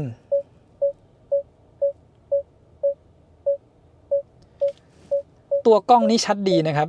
แต่ผมว่าสัดส่วนเวลาเราดูแล้วมันแปลกๆตานิดนึงเหมือนมันเล็กกว่าความเป็นจริงเวลาที่ดูรูปนี้นะครับแล้วก็สามารถกดดูรอบๆได้นะครับกดเป็น 3D ก็ได้ระยะทางที่ขับมา 309.9 กิโลเมตรนะครับปัดขึ้นไปเป็น310 กิโลเมตรแบตเตอรี่เหลือ 31%ค่าเฉลี่ยการใช้พลังงานอยู่ที่ 14.3 กิโลวัตต์อเวอร์ต่อ 100 กิโลเมตรแบตเตอรี่ที่ใช้ไปทั้งหมด 69% ถ้าคำนวณออกมาต่อ 1% เนี่ยเราวิ่งได้ประมาณ 4.4 กิโลเมตรนะครับมาดูในส่วนของอุณหภูมิมอเตอร์ระหว่างที่ขับมาผมเซตให้มันโชว์ค่ามินแม็กซ์ไว้นะครับต่ำสุด39องศาช่วงที่เราจอดแล้วก็สูงสุด64องศาช่วงที่ใช้ความเร็ว120 กิโลเมตรต่อชั่วโมงนะครับอุณหภูมิระหว่างขับวันนี้ที่ร้อนสุดอยู่ที่35องศาแล้วก็เย็นสุด24องศาช่วงที่ฝนตกในส่วนของกำลังไฟนะครับสูงสุดที่174กิโลวัตต์อาจจะเป็นช่วงที่ผมทดสอบเหยียบ0 ถึง 100ออกจากไฟแดงเมื่อกี้รีเจนสูงสุดที่-91 กิโลวัตต์นะครับถัดมาดูที่อุณหภูมิแบตเตอรี่ที่สูงสุดอยู่ที่36องศาระหว่างที่ขับนะครับและเดี๋ยวเราดูระหว่างชาร์จนะครับว่าอุณหภูมิแบตเตอรี่เนี่ยจะขึ้นไปสูงสุดที่เท่าไหร่พอเราจอดอยู่สักพักนะครับอุณหภูมิมอเตอร์มันจะลดต่ำลงเรื่อยๆ42แล้วก็น่าจะไปอยู่แถวๆ30ถึง35องศานะครับถ้าเราจอดอยู่กับที่แบบนี้อันนี้ช่วงที่อุณหภูมิภายนอก28องศานะครับแล้วเราจอดรถเฉยๆเปิดแอร์เนี่ยการใช้กำลังไฟก็อยู่ในช่วง 0.8 กิโลวัตต์แบบนี้นะครับอันนี้เอาไว้คำนวณเวลาที่เราจอดรถแล้วก็เปิดแอร์ว่า1ชั่วโมงแบตเตอรี่จะหายไปกี่เปอร์เซ็นต์นะครับเริ่มชาร์จที่แบตเตอรี่ 31% นะครับแล้วก็กำลังไฟเข้าที่117กิโลวัตต์เพราะว่าอันนี้เป็นตู้300แอมป์นะครับดูที่กระแสไฟตรงนี้อยู่299แอมป์แรงดันไฟของเราตอนนี้ที่แบตเตอรี่ 31% นะครับขณะชาร์จเนี่ยจะอยู่394โวลต์ทำให้พอคูณกันเนี่ยมันก็จะใกล้ๆเคียงกับ120กิโลวัตต์นะครับต้องรอชาร์จไปสักพักหนึ่งเนี่ยจะขึ้นเป็น400กว่าโวลต์กำลังไฟก็น่าจะเพิ่มขึ้นตามนะครับผมเสียบชาร์จจากหัว B นะครับเพราะว่าตอนแรกเสียบหัว A แล้วมันเฟลนะเลยเปลี่ยนลองที่หัว B นะครับก็สามารถเสียบชาร์จได้ตอนแรกมันเซสชั่นค้างอยู่ในแอปนะกำลังโทรไปหา call center เลยแล้วมันก็ออกจากเซสชั่นพอดีนะครับก็เลยลองกดชาร์จอีกครั้งหนึ่งดูก็ชาร์จได้ไม่มีปัญหานะครับใช้เวลาชาร์จมา3นาทีนะครับจาก31ขึ้นมา 37% ถ้าเราจะดูเวลาที่ชาร์จจะต้องดูในแอปนะครับตู้รุ่นนี้ไม่สามารถดูเวลาที่เราชาร์จบนหน้าตู้ได้จะบอกเฉพาะเวลาที่เหลืออีก1ชั่วโมง13นาทีแบตเตอรี่จะเต็ม 100% นะครับตอนนี้อุณหภูมิเพิ่มขึ้นมาเป็น 37.5 องศาแล้วนะครับและเราชาร์จอยู่ที่กำลังไฟ119กิโลวัตต์หน้าตู้นะครับหน้าตู้มันจะอยู่ประมาณ119กิโลวัตต์ดูจากในแอปใน Car Scanner เนี่ยมันจะโชว์ประมาณ117กิโลวัตต์อันนี้น่าจะหัก loss ที่มันจ่ายไปที่ระบบอื่นแล้วนะครับค่าที่เราเห็นน่าจะเป็นไฟที่วิ่งเข้าไปที่แบตเตอรี่โดยตรงก็จะน้อยกว่าหน้าตู้อุณหภูมิแบตตอนนี้เพิ่มขึ้นมาที่38องศาแล้วนะครับสำหรับสเปคคันนี้อยู่ที่140กิโลวัตต์แต่เราไม่ได้ชาร์จเต็ม140กิโลวัตต์ตั้งแต่ต้นผมว่าอุณหภูมิมันก็น่าจะเพิ่มขึ้นช้าหน่อยนะดูว่ากำลังไฟมันจะดรอปช่วงไหนนะครับตอนนี้ขึ้นมา 38.5 องศาละแบตเตอรี่เราเพิ่มขึ้นมาเป็น 41% แล้วนะครับใช้เวลาชาร์จไป4นาที45วินาทีนะครับได้แบตเตอรี่เพิ่มเข้ามา 10% ถือว่าชาร์จเร็วอยู่นะครับ 4 นาทีได้แบตเพิ่ม 10% ถ้าไม่ได้ขับเร็วมาก 1% ขับได้ 4 กิโลเมตร เท่ากับว่าเราขับต่อได้เพิ่มอีก 40 กิโลเมตรแล้วนะครับจุดถัดไปที่จะไปชาร์จเนี่ยผมคิดว่าจะไปชาร์จตู้ Elex ที่เถินนะครับเราจะต้องขับไปที่นั่นระยะทางประมาณ200 กิโลเมตรถ้าคำนวณแบบคร่าวๆดูนะครับขับแบบไม่เร็วมาก 1% วิ่งได้5กิโลเมตรอย่างน้อยเราจะต้องมีแบตสัก50หรือ 60% เผื่อไว้ถ้าเราชาร์จขึ้นไป 80% แล้วเราใช้ไฟสัก 60% จะไปถึงก็เหลือแบตสัก 20% อาจจะชาร์จถึง 70% ก็ได้นะครับแล้วก็ถ้าแบตมันจะไม่พอค่อยขับให้ช้าลงเดี๋ยวลองดูกำลังไฟระหว่างชาร์จก่อนนะครับถ้ามันยังไม่ช้าจนเกินไปก็ปล่อยให้ชาร์จไปก่อนก็ได้ตอนนี้ชาร์จมาแล้ว6นาทีนะครับอุณหภูมิแบตเตอรี่ขึ้นมาที่ 40.5 องศากำลังไฟที่หน้าตู้ตอนนี้เพิ่มขึ้นมาเป็น120กิโลวัตต์แล้วนะครับดูจากในแอปก็ได้แรงดันไฟขึ้นไปที่403โวลต์ละทำให้กำลังไฟเพิ่มจาก118ขึ้นมาเป็น120กิโลวัตต์นะครับแบตเตอรี่ 57% ตอนนี้กำลังไฟต่ำกว่า100กิโลวัตต์แล้วนะครับอุณหภูมิแบตเตอรี่เนี่ยอยู่ที่44องศาก็อาจจะเป็นที่อุณหภูมิของแบตเตอรี่เริ่มสูงแล้วก็ได้กำลังไฟเลยดรอปลงนะครับอันนี้ก็ไม่แน่ใจเหมือนกันเราต้องทดสอบชาร์จช่วง 57-59% ที่กำลังไฟสูงๆแบบนี้ดูอีกครั้งนะครับถึงจะรู้ว่าที่ดรอปกำลังไฟต่ำกว่า100กิโลวัตต์เนี่ยเป็นเพราะว่าสเปคการชาร์จหรือเป็นเพราะว่าอุณหภูมิแบตเตอรี่เพิ่มขึ้นมาเป็น44องศา BMS ก็เลยลดกำลังไฟลงนะครับอันนี้เราต้องทดสอบดูอีกครั้งถึงจะรู้นะครับกำลังไฟเนี่ยดรอปลงมาต่ำกว่า80กิโลวัตต์ละอุณหภูมิแบตเตอรี่จะเริ่มลดลงแล้วนะครับเมื่อกี้ขึ้นไปสูงสุดที่44องศาตอนนี้ลดลงมาอยู่ที่ 43.5 องศาได้แบตเตอรี่เพิ่มมา 30% ใช้เวลาชาร์จไป12นาทีนะครับตอนนี้ผมเปิดกระโปรงหน้าไว้นะครับเดี๋ยวจะถ่ายอุณหภูมิรอบคันระหว่างชาร์จให้ดูคันนี้บนหน้าจอเนี่ยเขามีแจ้งเตือนบอกเราด้วยนะครับว่าถ้าเปิดฝากระโปรงหน้าหรือเปิดประตูเนี่ยผมจะเปิดให้ดูนะครับถ้าปิดไม่สนิทเนี่ยก็จะมีสัญลักษณ์โชว์บอกเราให้รู้ไว้เลยนะครับดูอุณหภูมิรอบคันระหว่างที่ชาร์จแบตเตอรี่นะครับแถวซุ้มล้อนี่จะอยู่ประมาณ36องศาแล้วก็บริเวณนี้ก็จะมีลมระบายความร้อนออกมานะครับ37-38องศาแล้วก็ดูบริเวณด้านหน้านะครับ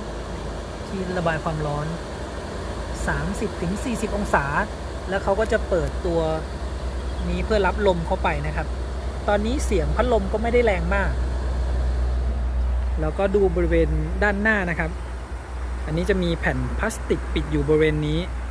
แล้วก็ดูแบบคร่าวๆนะอุณหภูมิที่สูงสุดของด้านหน้าก็อยู่ประมาณ49องศาที่ส่องเข้าไปด้านในนะครับตัวคอมเพรสเซอร์แอร์เนี่ยมันจะอยู่บริเวณทางนู้นนะครับมองลงไปไม่เห็นถ้าดูผ่านกล้องจับความร้อนตรงนี้มันบังอยู่แต่เราจะเห็นน้ำยาแอร์นะครับที่เป็นเย็นๆเนี่ย18องศานะครับท่อน้ำยาแอร์ที่วิ่งผ่านดูอุณหภูมิบริเวณด้านหน้านะครับก็40กว่าองศายังไม่ถึง50องศานะครับอันนี้เป็นช่วงกลางคืนที่ตำแหน่งตรงนี้นะครับอันนี้เป็นกล้องด้านข้างอุณหภูมิก็จะสูงหน่อยแล้วก็บริเวณกระจกด้านหน้าด้านใต้ตรงนั้นนะครับก็เป็นกล้องที่อยู่ด้านบนอุณหภูมิมันจะสูงอันนี้สายชาร์จนะครับตอนนี้แบตเตอรี่เราเพิ่มขึ้นมาเป็น 67% แล้วอุณหภูมิสายชาร์จอยู่ที่37องศาบริเวณช่องชาร์จก็ไม่ได้มีอุณหภูมิสูงกว่าปกตินะครับดูที่ด้านท้ายพวกตำแหน่งที่เป็นกล้องอุณหภูมิมันจะสูงขึ้นมานิดนึงนะครับเนี่ย43องศาแบตเตอรี่ 80% กำลังไฟเหลือ56กิโลวัตต์นะครับใช้เวลาชาร์จไปทั้งหมด24นาทีนะครับจากแบตเตอรี่31ขึ้นมา 80% ได้แบตมาเพิ่ม 49% นะครับ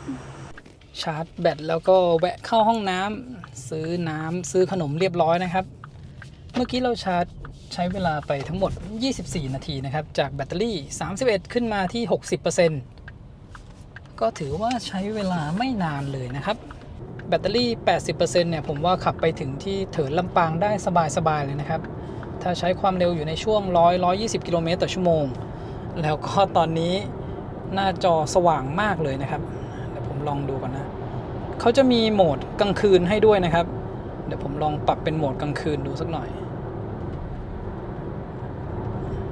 พอเปลี่ยนเป็นโหมดกลางคืนนะครับแสงสว่างก็จะลดลงไปอีกระดับหนึ่งจริงๆแล้วเขาก็มีโหมดออโต้ให้ด้วยนะครับพอดีผมเลือกฟิกซ์เป็นโหมดกลางวันไว้คือในโหมดกลางวันเนี่ยถึงแม้จะลดแสงสุดเลยนะครับมันก็ยังสว่างอยู่นะต้องเลือกเป็นโหมดกลางคืนหรือออโต้นะครับแล้วก็จอด้านหน้าคนขับตอนนี้ผมรู้สึกว่าแสงมันจะสว่างขึ้นมาสักหน่อยสำหรับตรงตัวหนังสือที่เป็นสีขาวๆนะครับผมก็เลือกความสว่างของคลัสเตอร์ให้เป็นแบบต่ำสุดเลยอันนี้ก็ถือว่าลดลงไปพอสมควรอยู่นะครับไม่ได้รู้สึกว่าแยงตามากเดี๋ยวลองขับใช้งานยาวๆดูนะครับขับไปถึงเชียงใหม่เนี่ยว่าช่วงที่ถนนมืดกว่านี้เนี่ยแสงตรงนี้มันอาจจะแยงตาเรามากหรือเปล่านะครับแต่ถ้าเป็นตอนกลางวันเนี่ยรู้สึกว่ามันสู้แดดไม่ค่อยไหวนะครับจอก็สะท้อนด้วยแต่กลางคืนเนี่ยเรียกว่ามองได้สบายเลยนะครับหลังจากจุดนี้ไปความเร็วที่ใช้ส่วนใหญ่ก็จะอยู่ในช่วง100ถึง120กิโลเมตรต่อชั่วโมงเป็นหลักนะครับทุกๆคันก็จะคล้ายๆกันหมดเลยเพราะว่าช่วงจากกรุงเทพแล้วก็ขับถนนสายเอเชียจุดนั้นจะเอาไว้ทดสอบการใช้พลังงานแล้วมันก็ลดเยอะนะครับความเร็วที่เราใช้ได้ส่วนใหญ่มันจะอยู่ในช่วง80ถึง100กิโลเมตรต่อชั่วโมงแล้วก็พอพ้นเลี่ยงเมืองนครสวรรค์มาก็จะเป็น120กิโลเมตรต่อชั่วโมง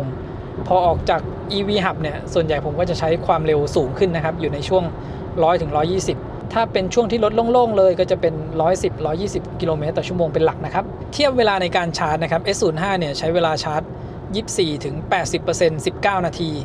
ซึ่งแบตเขาเล็กกว่าแล้วก็เขาชาร์จได้แรงกว่าด้วยนะครับแต่คันนี้แบตใหญ่กว่า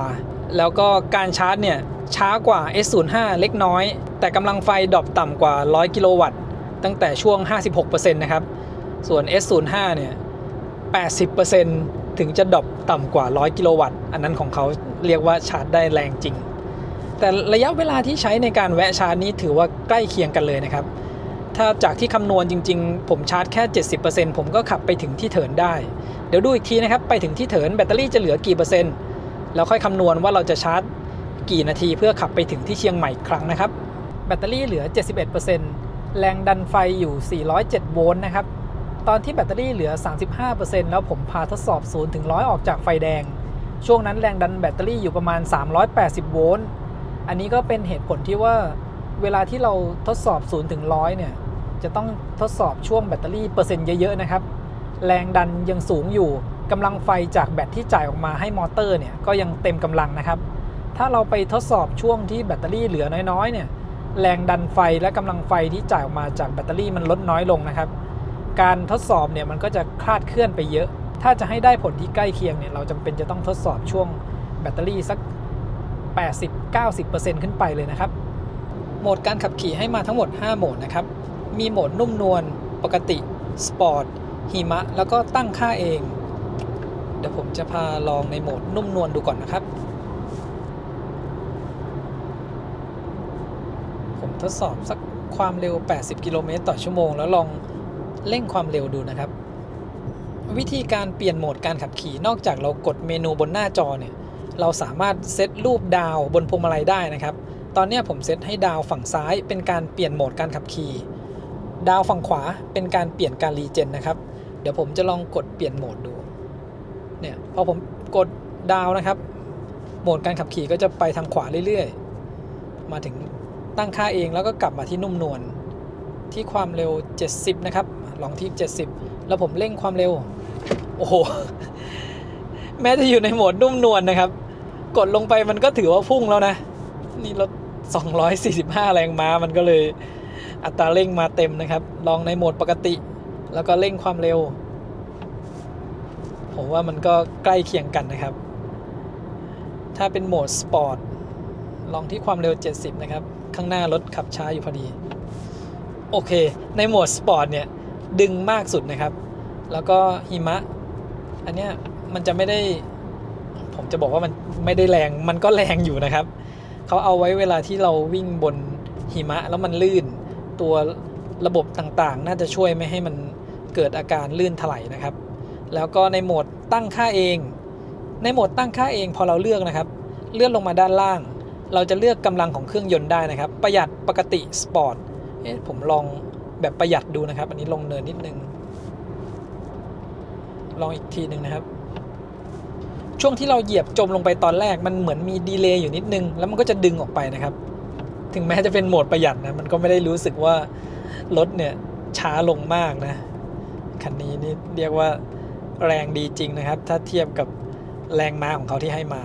และสามารถตั้งค่าน้ำหนักพวงมาลัยได้นะครับมีเบาปกติแล้วก็สปอร์ตตั้งแต่ผมขับมาเนี่ยผมใช้งานโหมดปกติคิดว่ามันน่าจะอยู่ในน้ำหนักพวงมาลัยแบบปกตินะครับก็รู้สึกว่าโอเคนะน้ำหนักพวงมาลัยที่เซตมานี้โอเคเลยนะครับ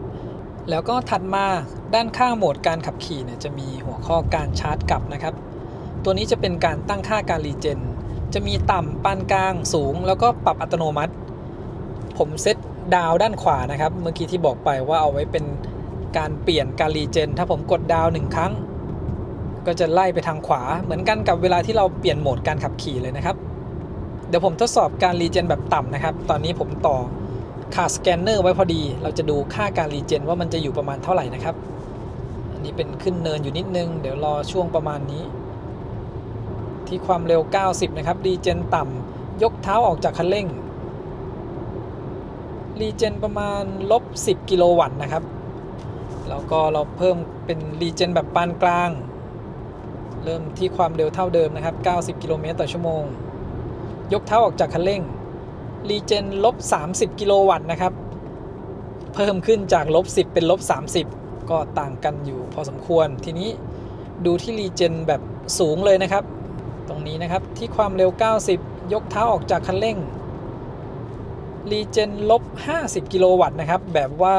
ไม่ได้เหยียบเบรกเพิ่มให้รีเจนหนักขึ้นนะครับก็เริ่มจาก-10 -30แล้วก็-50 กิโลวัตต์นะครับส่วนการรีเจนแบบปรับอัตโนมัติถ้าเป็นช่วงที่โล่งๆแบบเนี้ยเขาก็น่าจะเป็นการเซตให้รีเจนต่ำนะครับผมจะลองที่ความเร็ว90แล้วก็ยกเท้าออกจากคันเร่งเนี่ยก็รีเจนประมาณ-10 กิโลวัตต์นะครับคราวนี้เดี๋ยวผมจะเร่งความเร็วเข้าไปหารถบรรทุกด้านหน้าให้อยู่ใกล้ๆแล้วก็ยกเท้าออกจากคันเร่งนะครับผมว่าเขาก็จะปรับให้เป็นรีเจนแบบสูงระยะห่างประมาณนี้แล้วกันผมยกเท้าออกจากคันเร่งนะครับรีเจนประมาณ-53 กิโลวัตต์นะครับก็เป็นการเซตให้เป็นรีเจนแบบหนักเวลาที่ขับเข้าใกล้คันด้านหน้านะครับถัดจากเมนูการชาร์จกลับหรือการรีเจนเนี่ยจะมีเมนูเขียนว่าควบคุมนะครับตรงนี้จะมีให้เราเปิดใช้งาน One Pedal Drive ได้นะครับผมกดเปิด One Pedal Drive แค่เรากดเปิดปุ๊บจะรู้สึกถึงอาการหน่วงขึ้นมาทันทีเลยนะครับแล้วก็เดี๋ยวผมให้ดูการรีเจนในโหมด One Pedal Drive นะครับเอาความเร็วใกล้เคียงเดิมเราลดความเร็วลงมาก่อน One Pedal Drive เนี่ยแค่เรายกเท้าออกจากคันเร่งนะครับความเร็วจะลดลงทันทีผมเพิ่มความเร็วขึ้นมา90 กิโลเมตรต่อชั่วโมงยกเท้าออกจากคันเร่งรีเจน-71 กิโลวัตต์เลยนะครับเป็นการรีเจนที่หนักที่สุดละพอเรายกออกปุ๊บความเร็วก็จะลดลงทันทีนะครับสำหรับการใช้งาน One Pedal Drive นะครับบางคนที่มาใช้งานแรกๆก็อาจจะไม่ชินนะเพราะว่าเป็นการใช้งานแป้นคันเร่งอย่างเดียวเป็นทั้งเบรกแล้วก็คันเร่งนะครับถ้าพอเริ่มใช้จนชินแล้วเนี่ยใช้ในเมืองก็สะดวกดีเหมือนกันนะครับเราแค่ใช้ One Pedal Drive เลยนะครับก็เหมือนชื่อเขาเลยเร่งแล้วก็ยกอยู่ในอันเดียวกันไม่ต้องย้ายเท้าไปมาหลายคนพอได้ใช้ตัว One Pedal Drive เนี่ยแล้วก็ติดใจเหมือนกันนะครับอยากได้รถรุ่นที่มี One Pedal Drive แต่ช่วงที่ใช้งานแรกๆอาจจะไม่ค่อยชินสักเท่าไหร่ด้านซ้ายมือเรานี่จะเป็นปั๊ม PT ที่มีจุดชาร์จ Elex by eGat 150 กิโลวัตต์ก่อนที่จะถึงแยกแม่สอดนะครับขับมาจาก EV Hub กำแพงเพชร112 กิโลเมตรแบตเตอรี่เราเหลือ 52% นะครับถ้าเราไม่แวะชาร์จเลยเนี่ยลองเอาลบกันแบบตรงๆนะครับตอนนี้แบตเตอรี่เราจะเหลือประมาณ 3% นะเพราะว่าเราใช้ไปทั้งหมด 28% คือถ้าจะขับมาถึงที่นี่แบบสบายใจควรจะชาร์จมานะครับหรือว่าถ้าจะขับมาชาร์จที่ตากให้ได้นะครับก็ต้องใช้ความเร็วสักไม่เกิน 80-100 กิโลเมตรต่อชั่วโมงนะครับระหว่างที่ผมขับมาเนี่ยความเร็วที่ใช้ส่วนใหญ่จะอยู่ในช่วง 110-120 กิโลเมตรต่อชั่วโมงเป็นหลักถ้าแบตมันเหลือน้อยๆเนี่ยเราจะไม่ขับที่ความเร็วสูงขนาดนี้แน่ๆมาดูที่จอด้านหน้าคนขับนะครับถ่ายให้ดูตอนกลางคืนเนี่ยมันจะดูได้ชัดขึ้นถ้าเป็นตอนกลางวันมันจะสะท้อนแสงนะครับแล้วก็สู้แดดไม่ค่อยได้ทางด้านซ้ายมือสุดเนี่ยด้านบนจะโชว์สถานะ ไฟหน้าที่ทำงานอยู่ตอนนี้นะครับแล้วก็ตรงกลางเปอร์เซ็นต์แบตเตอรี่ส่วนด้านล่างจะเป็นระยะทางที่วิ่งได้ขีดเขียวๆด้านซ้ายมือก็จะเป็นปริมาณของแบตเตอรี่เรานะครับมีทั้งหมด5ขีด1ขีดก็แทนแบตเตอรี่ประมาณ 20% นะครับตอนนี้ผมใช้ระบบช่วยขับอยู่แล้วก็ช่วยควบคุมพวงมาลัยให้รถอยู่กลางเลนจะเห็นว่ามีรูปพวงมาลัยขึ้นอยู่ตรงนี้ถ้าเราใช้งานเฉพาะระบบ Adaptive Cruise Control จะไม่มีรูปพวงมาลัยนะครับและเวลาที่เราใช้ระบบช่วยขับอยู่ถ้าเราเหยียบคันเร่งลงไปนะครับดูที่ด้านท้ายรถมันจะมีไฟออกมาด้วยนะครับในคันนี้จะเป็นไฟสีฟ้าตัวพวงมาลัยเนี่ยถ้าเราจับไว้นิ่งเกินเขาก็จะเตือนให้เราหมุนพวงมาลัยนิดนึงนะครับแค่ประมาณ 10-15 วินาทีเนี่ยก็จะเตือนละอันนี้ผมลองให้ดูนะครับเนี่ยเตือนขึ้นมาละขนาดว่าเราประคองไว้ใกล้ๆนะครับสีขาวๆตรงกลางที่เขียนว่า off ตรงนี้จะเป็นเอาไว้เตือนสปีดลิมิตนะครับแต่ว่าผมปิดไว้มันก็เลยขึ้นว่า off ด้านบนก็จะมีบอกโหมดการขับขี่นะครับตอนนี้ผมเลือกไว้ที่ custom ลองเปลี่ยนเป็น comfort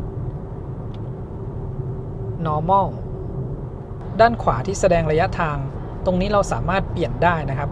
มีทั้งหมด3ทริปนะครับเรากดที่รูปสี่เหลี่ยมบนพวงมาลัยทางด้านขวามืออันนี้จะเป็นสะสมทั้งหมดกดอีก1ครั้งจะเป็นตั้งแต่เริ่มต้นแล้วก็อีก1ครั้งนะครับจะเป็นการชาร์จครั้งล่าสุดโดยทุกทริปเนี่ยเราสามารถกดรีเซ็ตได้หมดเลยนะครับกดปุ่มสี่เหลี่ยมค้างไว้เหมือนที่เขาเขียนบอกไว้นะครับด้านล่างที่เป็นเลข1เนี่ยบอกระดับการรีเจนนะครับผมจะกดเปลี่ยนให้ดูระดับ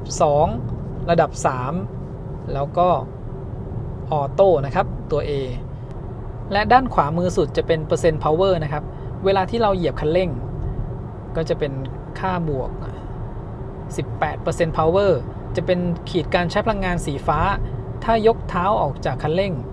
จะเป็นค่าการรีเจนนะครับติดลบเปอร์เซ็นต์ power แล้วก็แถบเนี่ยจะเป็นสีเขียวลงด้านล่างจะมีแค่ขีดเดียวนะครับถ้าเป็นการรีเจน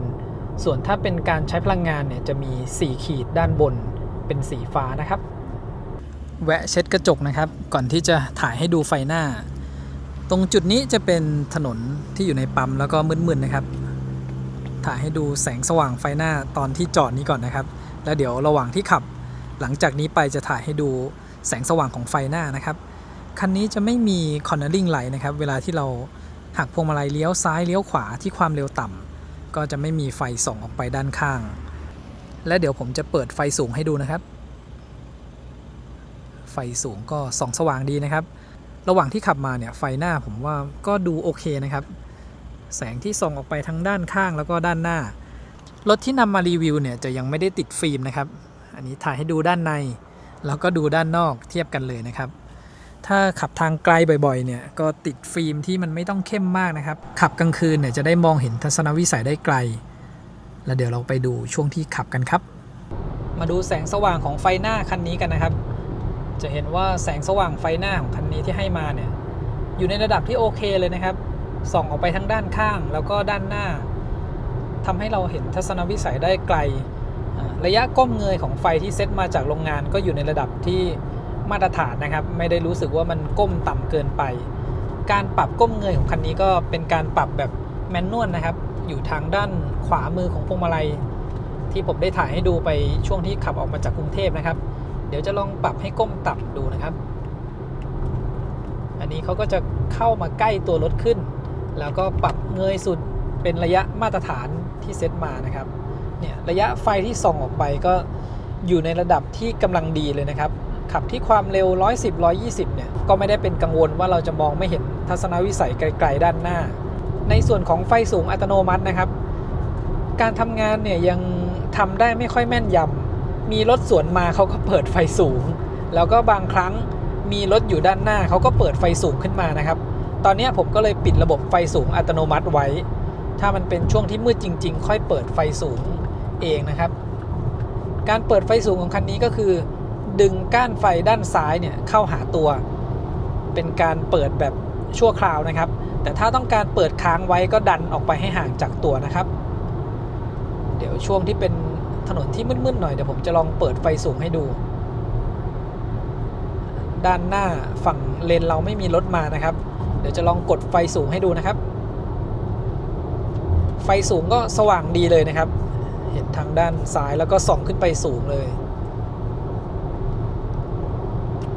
ทั้ง S05 แล้วก็ S5 นะครับไฟสูงนี่ทำงานคล้ายกันเลยมีรถสวนมาก็ยังปิดได้ช้าแล้วก็บางช่วงก็เปิดขึ้นมาทำงานนะครับทั้งที่มีรถอยู่ด้านหน้าในเรื่องของความสว่างนี้หายห่วงนะครับส่องออกไปทั้งด้านข้างแล้วก็ด้านหน้าอยู่ในระดับที่โอเคเลยมาถึง PT ที่เถิดแล้วนะครับแบตเตอรี่เราเหลือ 26% ขับมาทั้งหมด214กิโลเมตรนะครับแล้วก็ถ้าผมคำนวณคร่าวๆนะจากที่วิ่งมาแล้วก็ความเร็วประมาณ120กิโลเมตรต่อชั่วโมง 1% เนี่ยจะวิ่งได้ประมาณ3ถึง3ปลายๆนะครับ 3.9 ถึง 4 กิโลเมตรจะต้องวิ่งไปอีกประมาณ170กิโลเมตรนะครับเราจะต้องชาร์จอย่างน้อยเนี่ยแบตเตอรี่ควรจะมี 50%ถ้าเอาแบบสบายใจนะครับเดี๋ยวผมชาร์จไว้สัก 60% นะครับ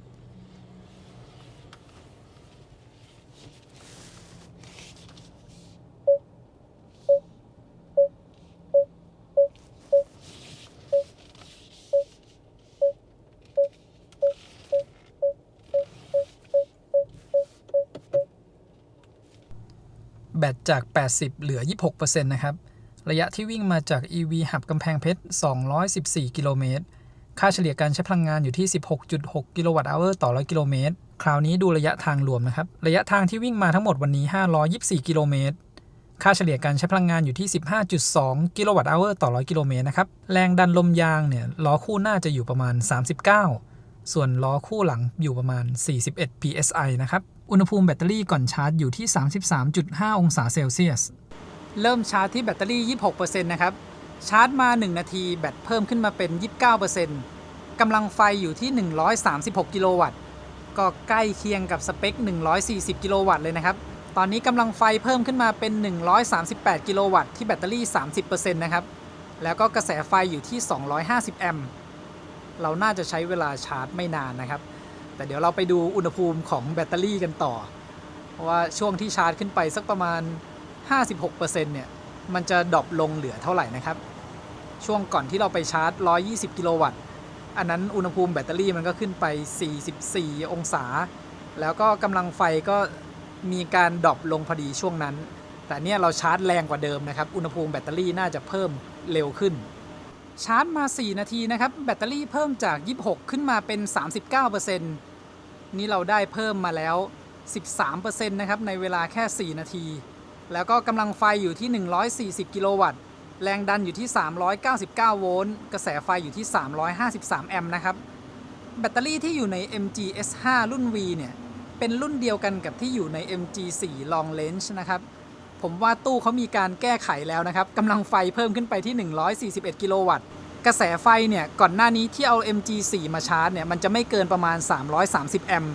ทำให้กำลังไฟขึ้นไม่ถึง140กิโลวัตต์นะครับตอนนี้สามารถชาร์จได้เต็มกำลังแล้วนะครับชาร์จมา5นาทีนะครับอุณหภูมิแบตเตอรี่ขึ้นมา44องศาแล้วเพราะว่าเราชาร์จที่กำลังไฟสูง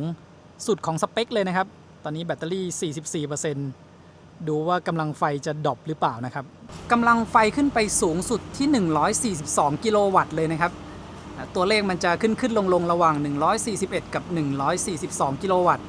กำลังไฟเริ่มดรอปลงแล้วนะครับกระแสไฟเริ่มลดลงแล้วเดี๋ยวเข้าไปดูที่อุณหภูมิแบตเตอรี่นะครับสังเกตที่ตรงนี้นะครับอุณหภูมิแบตเตอรี่ขึ้นมาที่ 45.5 องศาเขาเลยเริ่มดรอปกำลังไฟลงนะครับจะเห็นว่าเมื่อกี้กระแสไฟเนี่ยลดลงมาเรื่อยๆจาก350แอมป์ลงมาเหลือ300แอมป์แล้วก็ดรอปกำลังไฟลงมาเหลือ121กิโลวัตต์แล้วนะครับคือถ้าอุณหภูมิแบตเตอรี่มันเกิน44-45องศาเนี่ยมันถือว่าเริ่มอุณหภูมิสูงแล้วนะครับสำหรับการชาร์จแบตเตอรี่ผมว่าเขาน่าจะเริ่มดรอปกำลังไฟลงนะครับแบตเตอรี่ 53% เนี่ยกำลังไฟเริ่มลดลงเหลือ100กิโลวัตต์นะครับแล้วก็เดี๋ยวน่าจะต่ำกว่า100กิโลวัตต์แล้วก็ถือว่าใกล้เคียงกันนะครับตอนเราชาร์จที่ EV Hub มันจะลดต่ำกว่า100กิโลวัตต์ก็ประมาณช่วง 55-56% นี่ขนาดว่าอัดไฟมาแรงกว่าก็เริ่มดรอปกำลังไฟต่ำกว่า100กิโลวัตต์ที่ 10% ใกล้เคียงกันเลยนะครับเรียกว่าชาร์จยังไม่ถึง10นาทีเนี่ยได้แบตเตอรี่ขึ้นมาเกือบ 30% แล้วนะครับใช้เวลาชาร์จ11นาที18วินาทีนะครับจากแบตเตอรี่26ขึ้นมา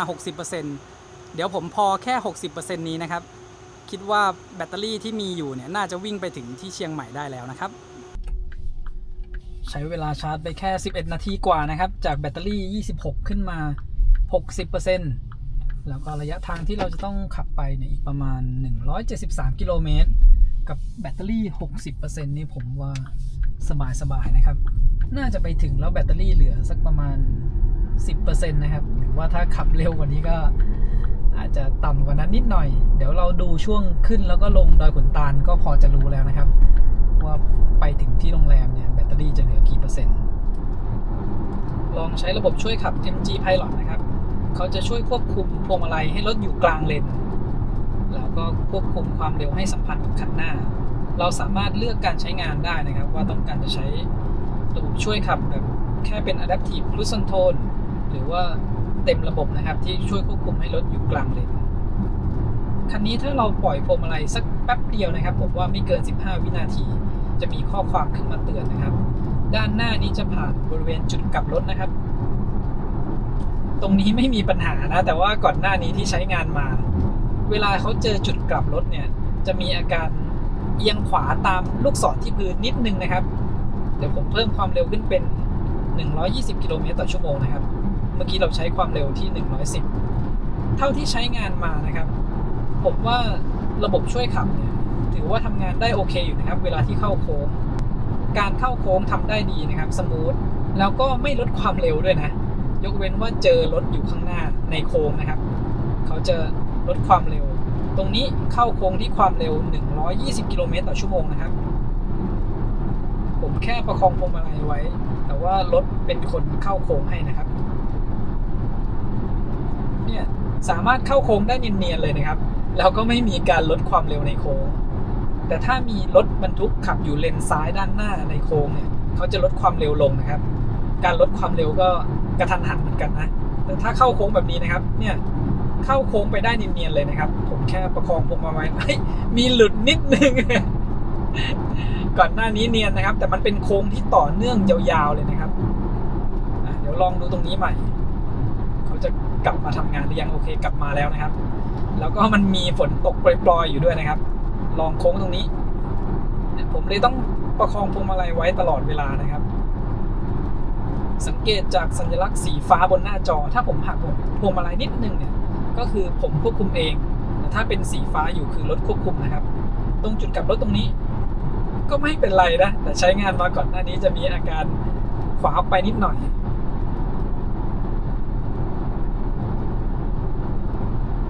ด้านหน้านี้จะเป็นทางตรงแล้วนะครับโดยรวมถือว่าไว้ใจได้นะครับวันนี้ผมก็ใช้ระบบช่วยขับมาเยอะอยู่เหมือนกันเวลาที่ขับผ่านรถบรรทุกเนี่ยถ้าเป็นทางตรงนะครับเขาก็ไม่ค่อยชะลอความเร็วแบบแรงๆนะยกเว้นว่ารถบรรทุกจะค่อมเลนมาเยอะนะครับเขาก็จะมีอาการชะลอความเร็วดูตรงนี้นะครับมีรถบรรทุกอยู่ด้านหน้ารอบนี้ไม่ชะลอความเร็วนะบางทีที่มันเป็นช่วงเข้าโค้งนะครับแล้วรถมันอยู่ในโค้งพอดีเขาอาจจะนึกว่ารถอยู่ที่เลนเราก็จะมีการลดความเร็วแต่เมื่อกี้ก็อยู่ในสถานการณ์นั้นแล้วก็ไม่ลดความเร็วลงด้วยนะครับลองดูจุดกลับรถตรงนี้อีกนิดนึงนะครับที่ความเร็ว120ช่วงนี้ไม่มีการออกไปทางด้านขวาแล้วนะใช้มาก่อนที่จะถึงตากเนี่ยก็จะมีหลายครั้งนะครับที่พอเจอลูกศรที่พื้นเขาจะออกขวาไปนิดนึงแล้วก็เมื่อกี้ที่เราเห็นนะครับช่วงที่เข้าโค้งด้วยความเร็ว120แต่เป็นโค้งแบบโค้งยาวต่อเนื่องก็มีหลุดออกไปบ้างนิดนึงนะครับแต่ถ้าเป็นโค้งที่แบบไม่ได้โค้งเยอะมากเนี่ยก็ทำได้ดีเลยนะครับถนนตรงนี้ฝนน่าจะเพิ่งหยุดไปนะครับเวลาที่เราขับบนถนนที่มันเปียกๆเนี่ยแล้วถ้าไฟไม่สว่างดีจะทำให้มองไม่ค่อยชัดนะครับแต่ไฟหน้าของคันนี้นี่โอเคเลยนะครับแล้วก็มาดูที่แสงสว่างของหน้าจอทั้งจอกลางแล้วก็จอด้านหน้าคนขับจอด้านหน้าคนขับผมว่าอยู่ในระดับที่โอเคอยู่นะครับบางคนอาจจะรู้สึกว่าแยงตาหน่อยนิดนึงเพราะว่าแสงของตัวอักษรมันสว่างขึ้นมาส่วนพื้นหลังเนี่ยก็ยังอยู่ในระดับที่เทาๆแต่ผมว่าดีกว่าใน MG4 นะครับคันนั้นถ้าเรา มืดๆแบบนี้จะรู้สึกว่ามันแยงตาส่วนของคันเนี้ยผมว่าน้อยกว่า MG4 แล้วหน้าจอกลางเนี่ยเวลาที่เราเปิดพื้นหลังที่เป็นสีที่ไม่สว่างมากก็รู้สึกว่าโอเคนะครับอยู่ในระดับแสงนวลๆไม่ได้แยงตามากแล้วก็เราสามารถปิดจอกลางได้นะครับแต่ว่าตอนนี้ผมใช้ Apple CarPlay เราจะต้องกดออกจากเมนูของ Apple CarPlay ก่อนนะครับเนี่ยเวลาที่ผมมาหน้าโฮมถ้าเราเลือกแบ็กกราวด์เป็นสีขาวๆไว้อะมันอาจจะรู้สึกแยงตาหน่อยช่วงที่ขับในถนนที่มืดๆนะครับแต่ว่าเราจะสามารถปิดหน้าจอกลางได้นะครับสไลด์ตรงนี้ลงมาแล้วจะมีฟังก์ชันปิดหน้าจอการปิดหน้าจอของเขาเนี่ยเหมือนเป็นการปรับให้เป็นพื้นหลังสีดำแล้วก็เอาแสงลงสุดนะครับผมสังเกตว่ามันยังเทาอยู่นิดๆแต่ว่ามันไม่แยงตานะครับเขาไม่ได้ปิดจอให้ดับมืดสนิทไปเลยและในเมนูปิดหน้าจอนี้นะครับเราสามารถเลือกได้ว่าจะให้โชว์เป็นแบบมืดๆแบบนี้อย่างเดียวหรือว่าโชว์เป็นนาฬิกาขึ้นมาได้นะครับการเปิดให้จอกลับมาใช้งานได้ตามปกติก็เพียงแค่แตะลงไปเบาๆนะครับจอก็เปิดขึ้นมาให้ใช้งานได้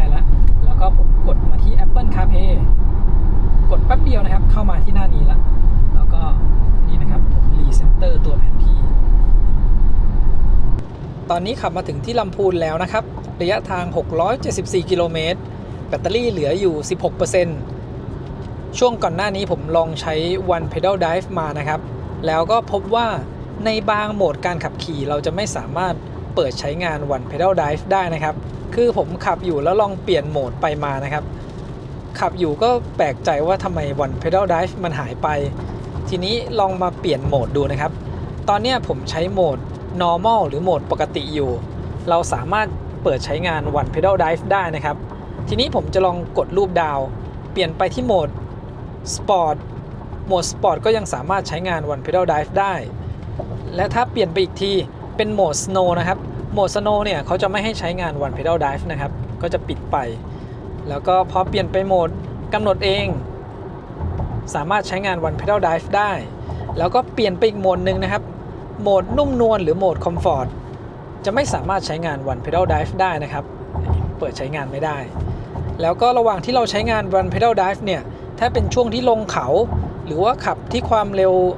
สูงหน่อยแล้วเรายกเท้าออกจากคันเร่งให้เขารีเจนซึ่งในโหมด One Pedal Drive เนี่ยถ้ารีเจนแรงๆเนี่ยที่ผมได้ทดสอบให้ดูมันจะรีเจนประมาณ-73 กิโลวัตต์เลยนะครับทำให้ช่วงที่เราใช้งาน One Pedal Drive เนี่ยอุณหภูมิของมอเตอร์เนี่ยจะเพิ่มขึ้นเร็วนะครับ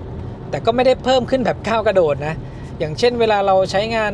ที่ความเร็ว120ตามปกติเนี่ยถ้าเราใช้งานการรีเจนปกติเนี่ยแล้วขับความเร็ว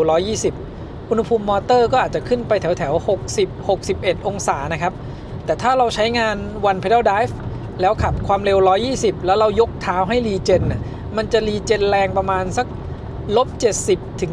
-80 กิโลวัตต์นะครับทีนี้พอรีเจนแรงๆเนี่ยอุณหภูมิก็จะเพิ่มขึ้นไปประมาณสัก64 ถึง 65 องศานะครับช่วงที่ใช้งาน One Pedal Drive แวะด่านชั่งน้ำหนักนะครับ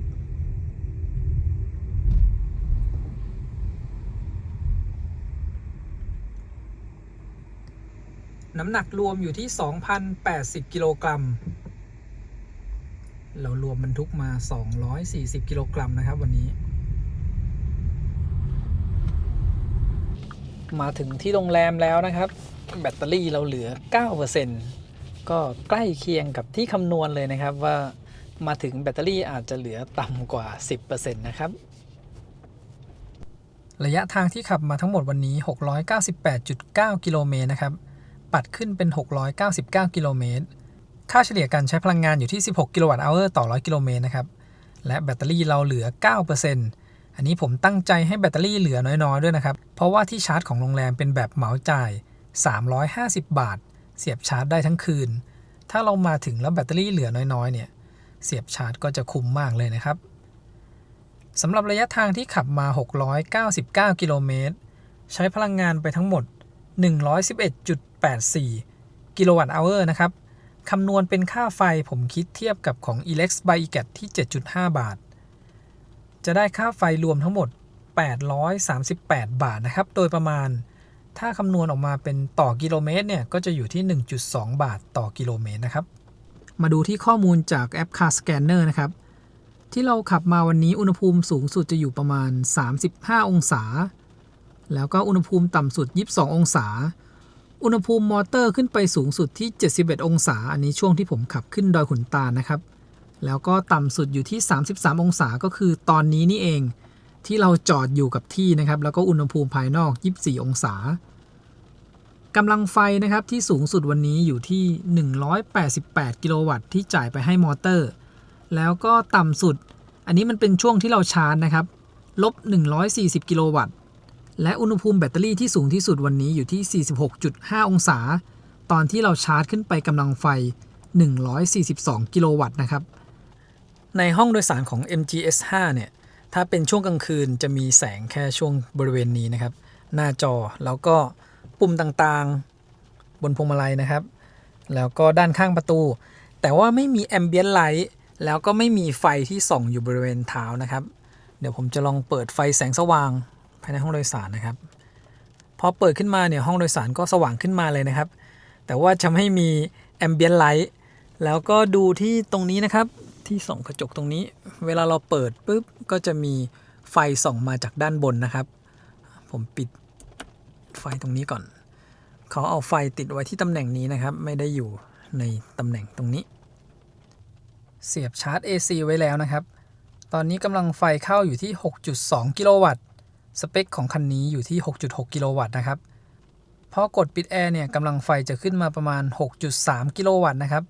เราอาจจะต้องล็อกรถอีกทีถึงกำลังไฟขึ้นไปใกล้เคียงกับสเปคที่เขาเคลมว่า 6.6 กิโลวัตต์นะครับแล้วก็จากแบตเตอรี่ 9% เนี่ยจะชาร์จเต็ม 100% ใช้เวลา 8 ชั่วโมง 39 นาทีนะครับเมื่อกี้ผมลืมกดให้ดูนะที่มันจะมีรูปเตือนขึ้นมาเป็นสีเหลืองๆอันนั้นเขาเตือนเพราะว่าแบตเตอรี่เราเหลือต่ำกว่า 11% นะครับก็จะมีสัญลักษณ์สามเหลี่ยมขึ้นมาถ้าเรากดไปดูข้อความเนี่ยมันจะเขียนว่า SOC ต่ำนะครับผมก็ลืมกดให้ดูไปเสียบชาร์จก่อนนะครับตอนนี้สัญลักษณ์ก็หายไปละตอนนี้แบตเตอรี่เรายังเต็ม 100% อยู่นะครับผมจะทดสอบการรีเจนตั้งการรีเจนไว้ที่ระดับต่ำสุดที่ความเร็ว 80 นะครับยกเท้าออกจากคันเร่งค่ารีเจนอยู่ที่ลบ 10 กิโลวัตต์นะครับข้อมูลจาก Car Scanner ก็ถือว่าเป็นค่ารีเจนใกล้เคียงกับตอนที่แบตเหลือน้อยเลยนะครับลองแบบรีเจนสูงสุดนะครับยกเท้าออกจากคันเร่งที่ความเร็ว 80 รีเจนลบ 30 กิโลวัตต์นะครับอันนี้ก็อาจจะน้อยกว่าช่วงที่แบตเหลือน้อยสักหน่อยนะครับถ้าเป็นช่วงที่แบตเหลือต่ำเนี่ยรีเจนแบบสูงสุดจะรีเจนได้สักลบ 50 กิโลวัตต์แต่ถ้าผมเหยียบเบรกลงไปเพิ่มช่วงที่เหยียบเบรกเพิ่มเมื่อกี้เหมือนว่ารีเจนก็ไม่ได้แรงขึ้นนะครับเดี๋ยวลองดูอีกครั้งหนึ่งมันจะอยู่ประมาณลบ 30 กิโลวัตต์นะครับที่สูงสุดช่วงที่แบตเตอรี่เราอยู่ 99-100% คราวนี้ลองเปิดใช้งาน One Pedal Drive นะครับที่จะเป็นการรีเจนแบบหนักที่สุดละความเร็วสักประมาณ 70 นะครับยกเท้าออกจากคันเร่งรีเจนสุดก็จะอยู่ประมาณลบ 28 ถึงลบ 29 กิโลวัตต์นะครับช่วงที่แบตเตอรี่เราใกล้ๆ 100% เนี่ยการรีเจนจะทำได้ไม่เกินลบ 30 กิโลวัตต์แต่ถ้าเป็นช่วงที่แบตเตอรี่ต่ำหน่อยเนี่ยเมื่อคืนที่เราได้ทดสอบดูก็คือถ้ายกเท้าออกจากคันเร่งใน One Pedal Drive ที่ความเร็ว 80-90 นะครับจะรีเจนได้สูงสุดถึงประมาณลบ 70 ถึงลบ 80 กิโลวัตต์นะครับยังไม่รวมที่เราเหยียบเบรกลงไปเพิ่มแล้วเขาจะรีเจน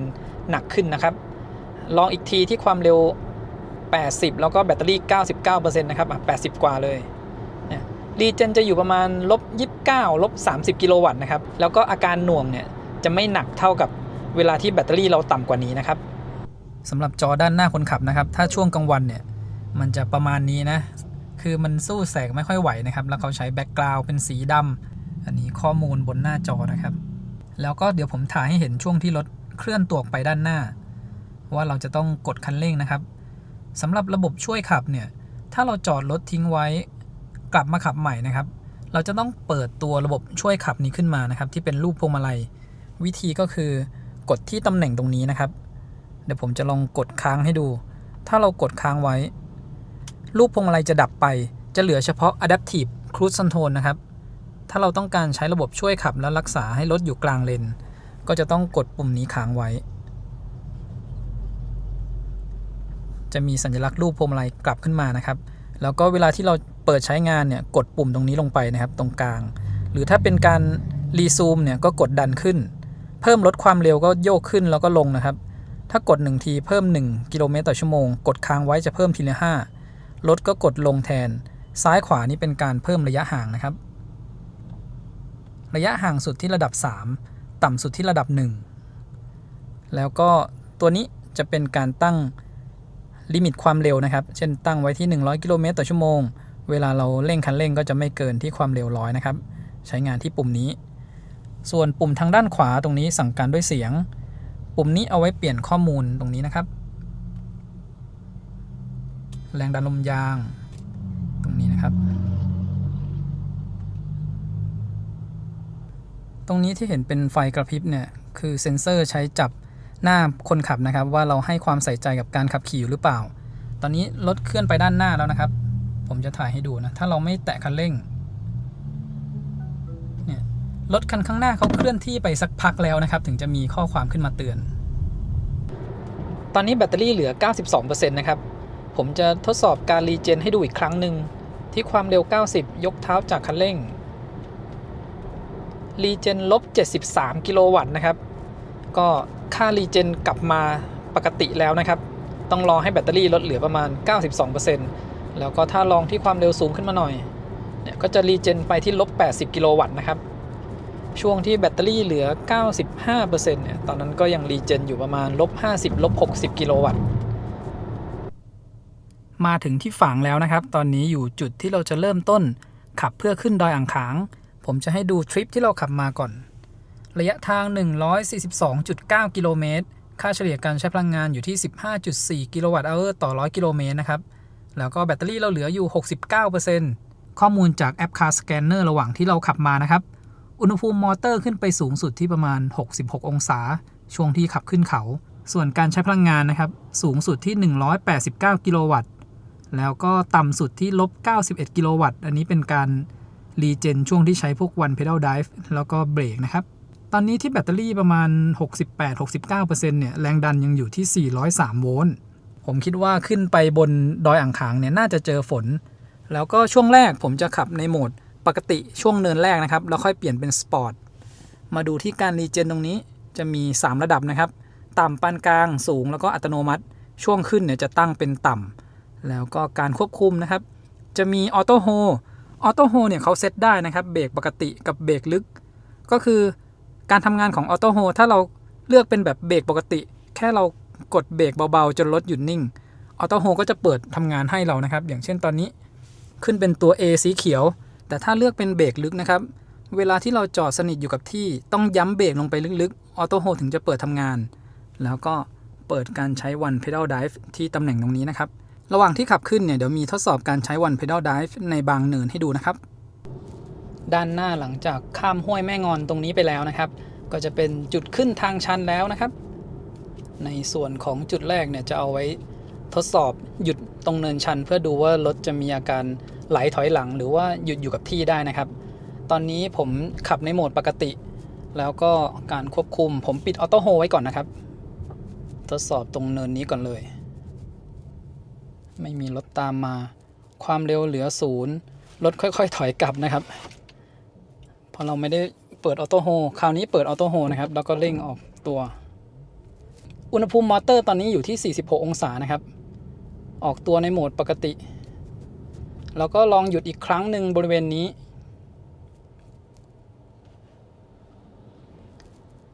ถ้าเราไม่เหยียบเบรกออโต้โฮจะไม่ทำงานนะครับแล้วรถจะไหลถอยหลังแต่ถ้าผมเหยียบเบรกแค่เบาๆพอออโต้โฮทำงานเนี่ยรถก็หยุดอยู่กับที่คราวนี้ลองเร่งออกตัวนะครับในโหมดปกติเนี่ยก็แตะคันเร่งเบาๆนะครับแถบการใช้พลังงานขึ้นมาประมาณ 2-3 ขีดแล้วก็เปลี่ยนเป็นลองใช้โหมด One Pedal Drive แล้วก็ปิดออโต้โฮดูนะครับมีรถตามมาข้างหลังเดี๋ยวเราต้องขึ้นไปก่อนละออกตัวในโหมดปกตินะครับอันนี้ก็ยังไปได้สบายๆเลยนะเดี๋ยวเราไปทดสอบข้างหน้าอีกทีนะครับเพราะว่ามีรถตามมาแล้ว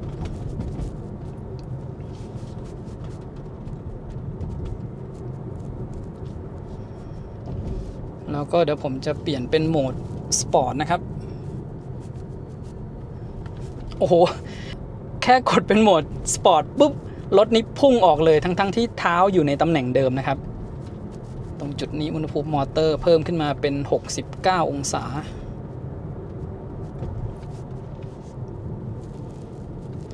เวลาที่ใช้งาน One Pedal Drive แล้วรีเจนแรงๆเนี่ยอุณหภูมิมอเตอร์ก็จะ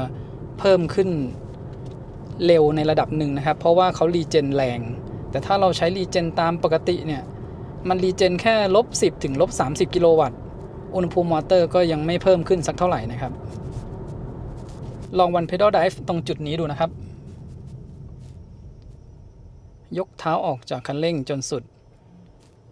รถจะหยุดตรงเนินให้เราได้นะครับแล้วก็เขาจะเปิดออโต้โฮขึ้นมาให้เองถึงแม้เราจะไม่ได้เปิดโหมดออโต้โฮไว้นะครับ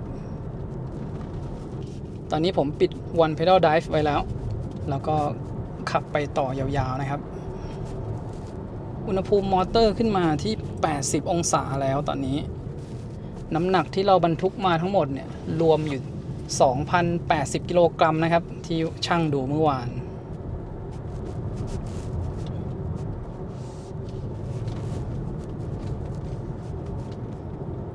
เรื่องช่วงล่างและการเข้าโค้งเนี่ยเซตมาดีเลยนะครับของ MG คือในตัว MG4 เนี่ยการขับขี่ต่างๆก็ทำได้ดีแล้วแต่ใน MG S5 เนี่ยสิ่งที่แตกต่างกันก็คือเพิ่มความนุ่มนวลขึ้นมาอีกนิดนึงนะครับจากในตัว MG4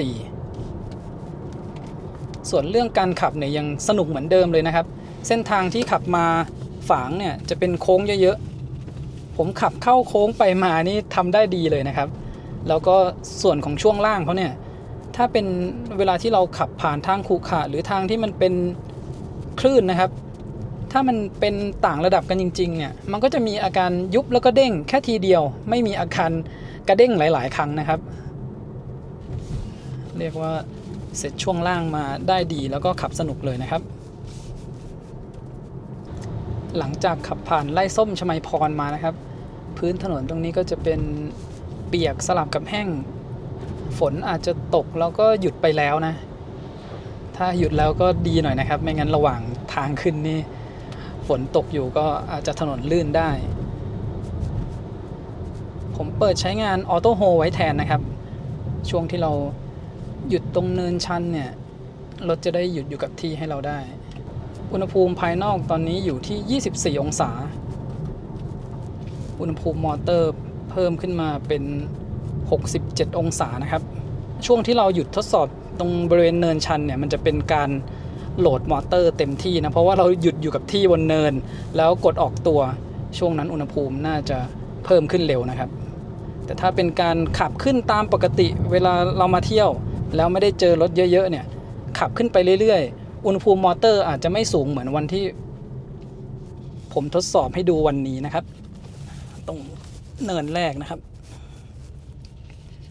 ตรงนี้อุณหภูมิมอเตอร์69องศาหยุดอยู่กับที่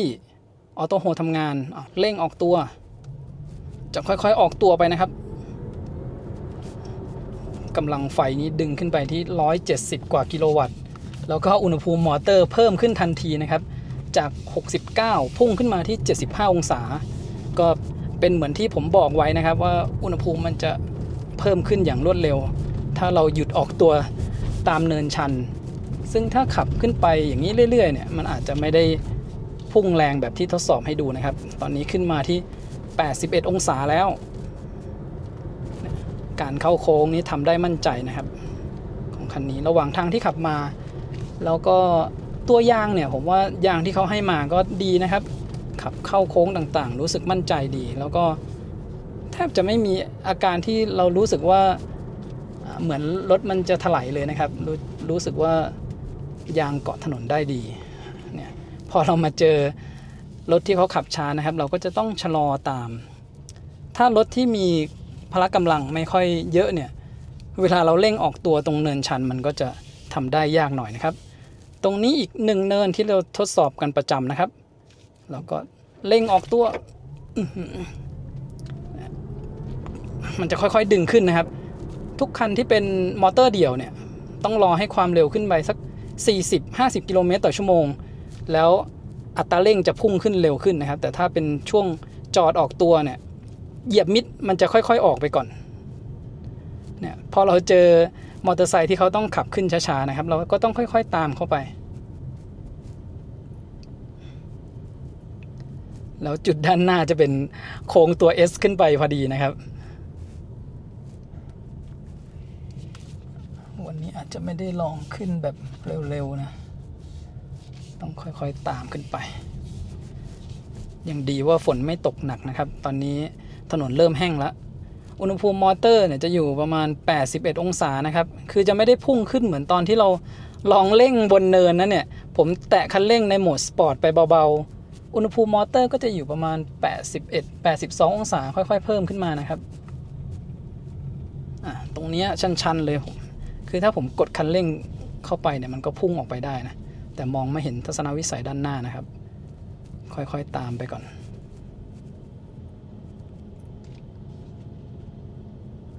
จุดที่ชันมากนี้อุณหภูมิมอเตอร์ก็เพิ่มขึ้นมาเป็น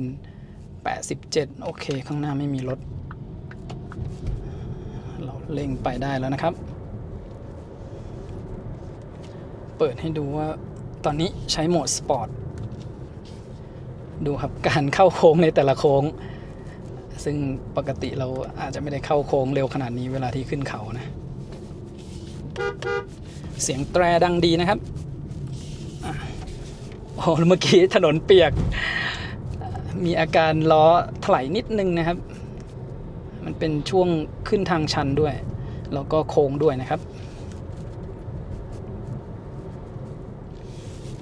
เมื่อวานที่ขับช่วงทางหลวงดอยขุนตาลนะครับอุณหภูมิมอเตอร์เนี่ยขึ้นไปสูงสุดประมาณ70กว่าองศาอันนั้นมันเป็นทางหลวงแล้วก็ขับใช้ความเร็วสูงยาวๆนะครับนี่ตรงนี้มีอาการล้อฟรีบ้างเล็กน้อยนะครับมีเสียงยางเข้ามาช่วงถนนเปียกนะครับแล้วก็วันนี้เราเจอมอเตอร์ไซค์คันที่2แล้วก็ต้องค่อยๆตามเขานะครับอุณหภูมิมอเตอร์ตอนนี้เพิ่มขึ้นมาที่97องศาแล้วก็ถ้าเราขับเบาๆลงเนี่ยค่อยๆตามเขานะครับอุณหภูมิมอเตอร์ก็ลดลงมานะเมื่อกี้97ก็ลดลงมาเหลือ96เหลือ95แล้วนะครับแสดงว่าระบบการระบายความร้อนเนี่ยทำงานได้รวดเร็วอยู่นะครับขณะที่ว่าเราขึ้นทางชันอยู่เนี่ยอุณหภูมิมอเตอร์ก็ยังสามารถลดลงมาได้ถ้าเราไม่ได้เร่งขึ้นต่อเนื่องนะครับแต่อย่างเช่นตอนนี้ผมกดมาที่ความเร็ว70นะครับอุณหภูมิมอเตอร์ขึ้นไปที่98อันนี้เราทดสอบเพื่อที่จะดูพละกำลังของมอเตอร์แล้วก็อุณหภูมิของมอเตอร์นะครับถ้าเอามาขึ้นเขาแบบแรงๆนะแล้วก็เราบรรทุกน้ำหนักมาโอ้โหเนี่ยครับต้องระวังหินนะครับขึ้นเส้นทางนี้เผลอเหยียบไปนี่ก็อาจจะยางรั่วได้โอ้โหแรงเหลือๆอยู่นะครับตอนนี้แต่ว่าแบตเตอรี่เราลดเหลือ 55% นะครับโอ๊ย มีอาการลื่นแล้วก็พอแบตเตอรี่เราเหลือ 55% เนี่ยแรงดันไฟในแบตเตอรี่เราลดลงเหลือ370โวลต์นะครับช่วงที่เป็น 60-70% เนี่ยยังอยู่ที่400โวลต์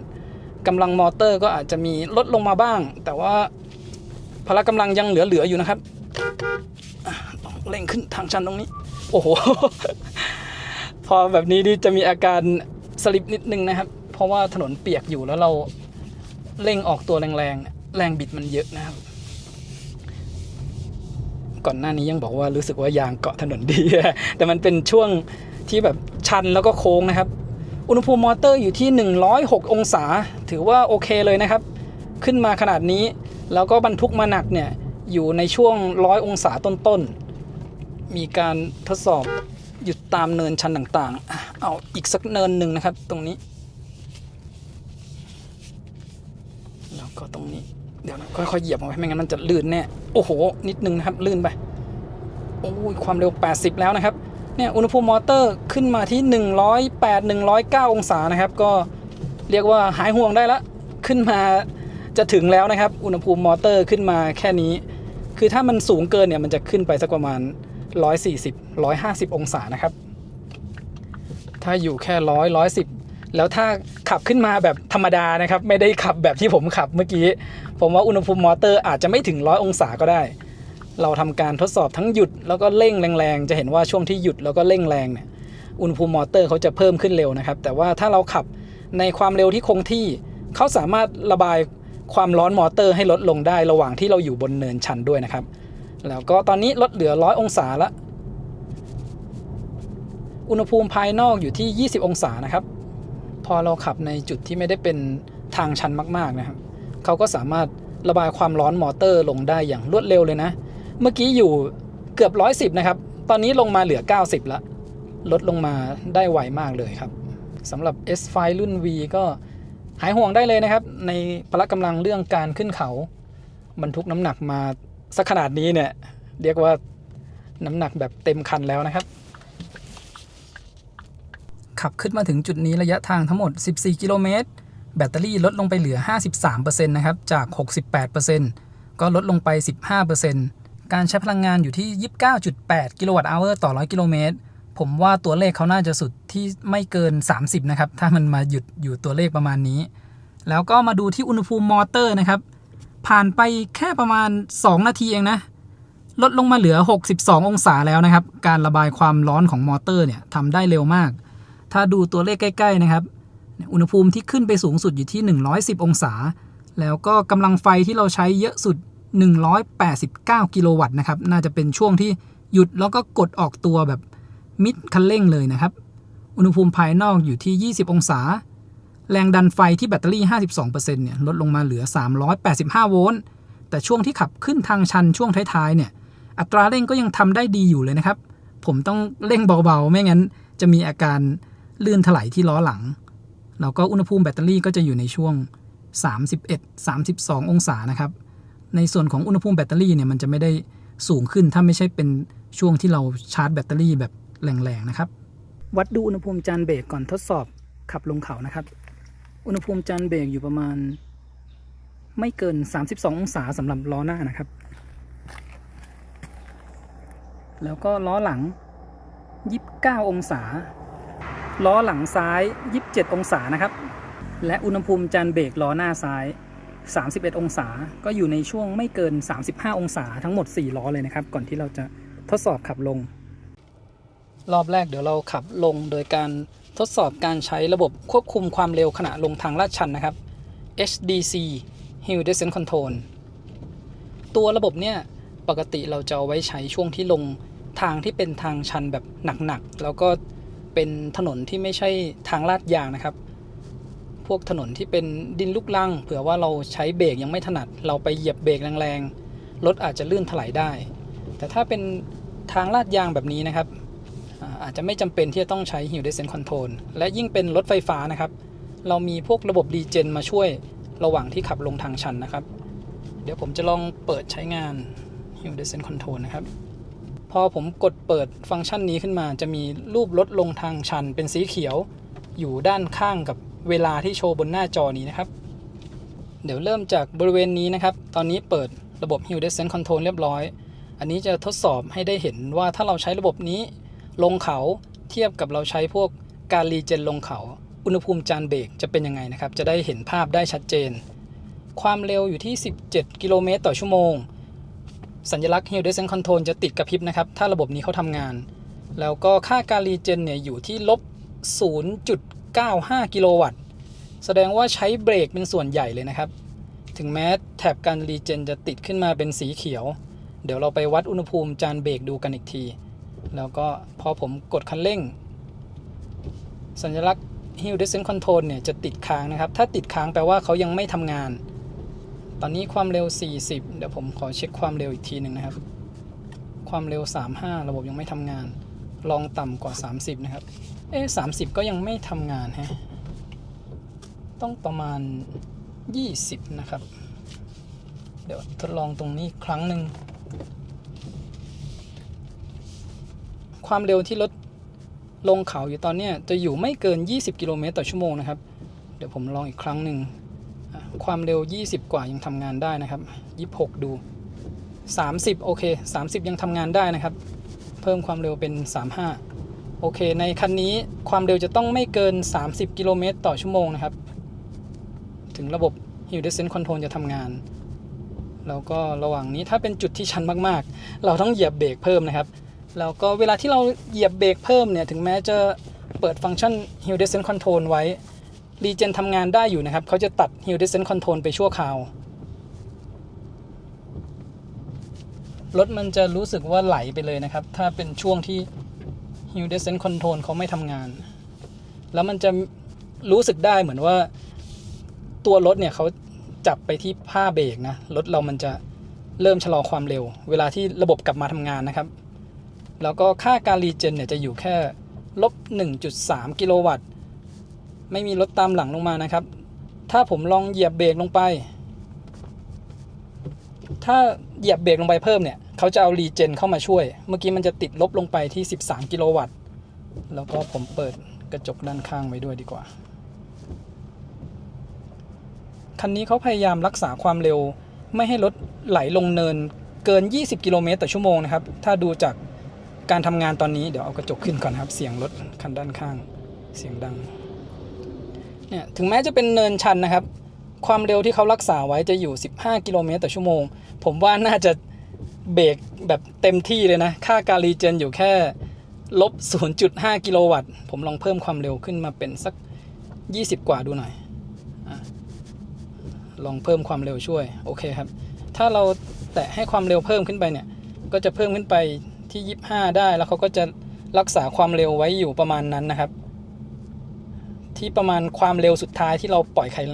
คันเร่งเพิ่มขึ้นเป็นสักใกล้ๆ30ดูหน่อยตอนนี้พออยู่ที่30เนี่ยเขาก็ค่อยๆรักษาความเร็วให้อยู่ที่30ลงไปเรื่อยๆนะครับถ้ายังเป็นเนินชันอยู่แล้วก็ค่าการรีเจนเพิ่มขึ้นมาเป็นประมาณลบ4กิโลวัตต์ถ้าเป็นช่วงที่ต่ำกว่า20กิโลเมตรต่อชั่วโมงจะอยู่ประมาณลบ1กิโลวัตต์นะครับแล้วก็พอลงมาเนินชันเรียบร้อยพอเป็นทางราบเนี่ยตัวรถเขารู้นะครับว่ามันเป็นทางราบแล้วเขาตัดระบบออกไปก่อนแต่ตรงจุดนี้ถ้ามันความเร็วเกิน40ขึ้นมาแล้วนะครับเราอาจจะต้องเหยียบเบรกเพื่อให้ความเร็วต่ำกว่า40ลงมาช่วงความเร็ว30ปลายๆเนี่ยเขาจะยังไม่ทำงานนะครับเนี่ยพอทำงานเราจะรู้สึกได้เลยนะครับเหมือนว่าเรากดเบรกลงไปโอเคครับในส่วนของความเร็ว Hill Descent Control เนี่ยเขาจะดูจากความเร็วสุดท้ายที่เราปล่อยคันเร่งแล้วระบบกลับมาทำงานนะครับอันนี้ก็จะลงไปที่35กิโลเมตรต่อชั่วโมงเรื่อยๆแล้วก็ถึงจุดพักรถแล้วนะครับเดี๋ยวเราแวะเข้าไปวัดอุณหภูมิจานเบรกดู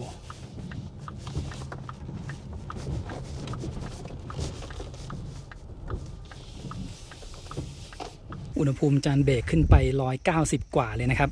ภาพมันจะแปลกๆหน่อยเพราะว่าพออุณหภูมิสูงมากเนี่ยมันเกินสเปคของกล้องจับความร้อนตัวนี้นะครับเกือบ200องศาเลยนะครับดูจากการรีเจนก็รู้แล้วช่วงที่ Hill Descent Control ทำงานเนี่ยใช้เบรกเป็นหลักเลยนะครับอุณหภูมิจานเบรกหลัง143องศาด้านหน้านี่เกือบ200นี่ขนาดว่าลงมาแค่ระยะทางไม่ไกลนะครับผมเลยทดสอบให้ได้เห็นภาพชัดๆเลยว่าถ้าเราใช้ระบบ Hill Descent Control ลงเขายาวๆเนี่ยมันจะเป็นยังไงนะครับนี่ขนาดว่าลงไม่ยาวนะถ้าเป็นรถไฟฟ้าเนี่ยใช้ระบบรีเจนนะครับเดี๋ยวเราจะได้ทดลองกันดูอีกครั้งหนึ่งช่วงที่ขับลงยาวๆแต่ในบางรุ่นนะครับช่วงที่เราใช้ Hill Descent Control เขาอาจจะเอาระบบรีเจนเข้ามาช่วยอันนั้นอุณหภูมิมันจะไม่ร้อนมากสูงสุดที่191องศาสำหรับอุณหภูมิจานเบรกนะครับถ้าเรายังขับลงไปอย่างนี้ต่อเรื่อยๆเนี่ยพอมันขึ้นไป 3-400 นะครับมันก็อาจจะเกิดอันตรายได้ถ้ามันร้อนมากแล้วเบรกเฟดนะครับผ้าเบรกจับจานเบรกไม่ค่อยอยู่รอบนี้เดี๋ยวผมพาขับขึ้นแบบใช้โหมดปกติดูนะครับเป็นแค่ระยะทางสั้นๆดูอัตราเร่งในโหมดปกติแล้วก็แบตเตอรี่เราเหลือ 52% นะครับถ้ามันเป็นทางชันแต่เรามาด้วยความเร็วแบบนี้นะครับ40-50เนี่ยไปเรื่อยๆได้เลยนะครับผมลองกดโอ้โหนี่ในโหมดปกตินะครับจากความเร็วประมาณ40-50เนี่ยเรากดลึกๆลงไปมันก็พุ่งออกไปเลยนะครับลองดูตรงนี้ดึงออกไปได้เลยนะครับแม้จะขับอยู่ในโหมดปกติแล้วก็ ด้านหน้านี่เป็นจุดที่มีหินลองดูเนินชันตรงนี้ใหม่นะครับโอ้โหแม้แต่ในโหมดปกตินะครับถ้ากดคันเร่งลงไปแรงๆเนี่ยมีอาการสลิปนิดนึงนะครับที่ด้านท้ายตรงนี้เบาๆหน่อยนะครับลองเหยียบสุดนะครับในโหมดปกติความเร็วเพิ่มขึ้นมาเป็น70กว่า80อุณหภูมิมอเตอร์เพิ่มขึ้นมาที่70องศานะครับก่อนเราจะขับขึ้นมาเมื่อกี้จอดพักอยู่นิดนึงอุณหภูมิลงไปต่ำกว่า50องศา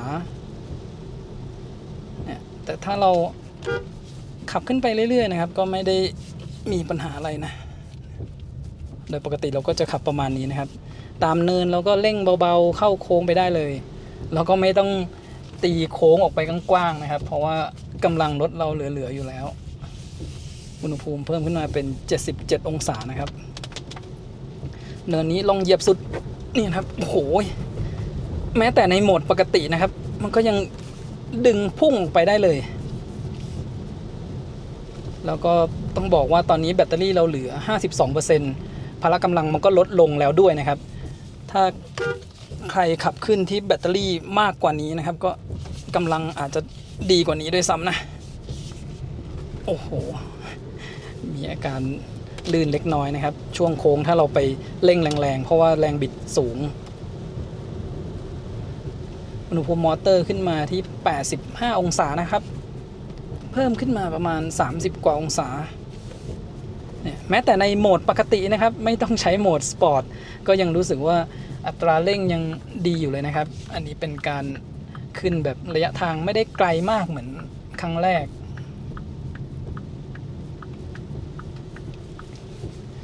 แล้วก็ที่ด้านบนนี้ฝนตกแล้ว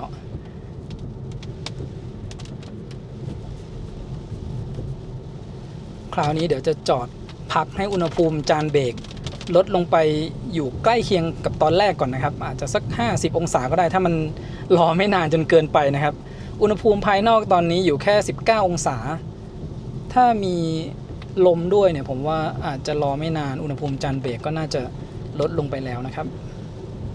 ตอนนี้ฝนหยุดตกแล้วนะครับผมจอดอยู่ที่จุดนี้ประมาณ 30-40 นาทีแล้วจอดแล้วก็ดูวิวไปด้วยไปเข้าห้องน้ำแล้วก็รออุณหภูมิจานเบรกเย็นนะครับสำหรับอุณหภูมิจานเบรกคิดว่าตอนนี้น่าจะเย็นดีแล้วอุณหภูมิภายนอกประมาณ 19-20 องศาด้านล่างที่ตรงนู้นนะครับเมฆกำลังเคลื่อนผ่านจากด้านขวาไปด้านซ้ายซูมดูใกล้ๆนะครับ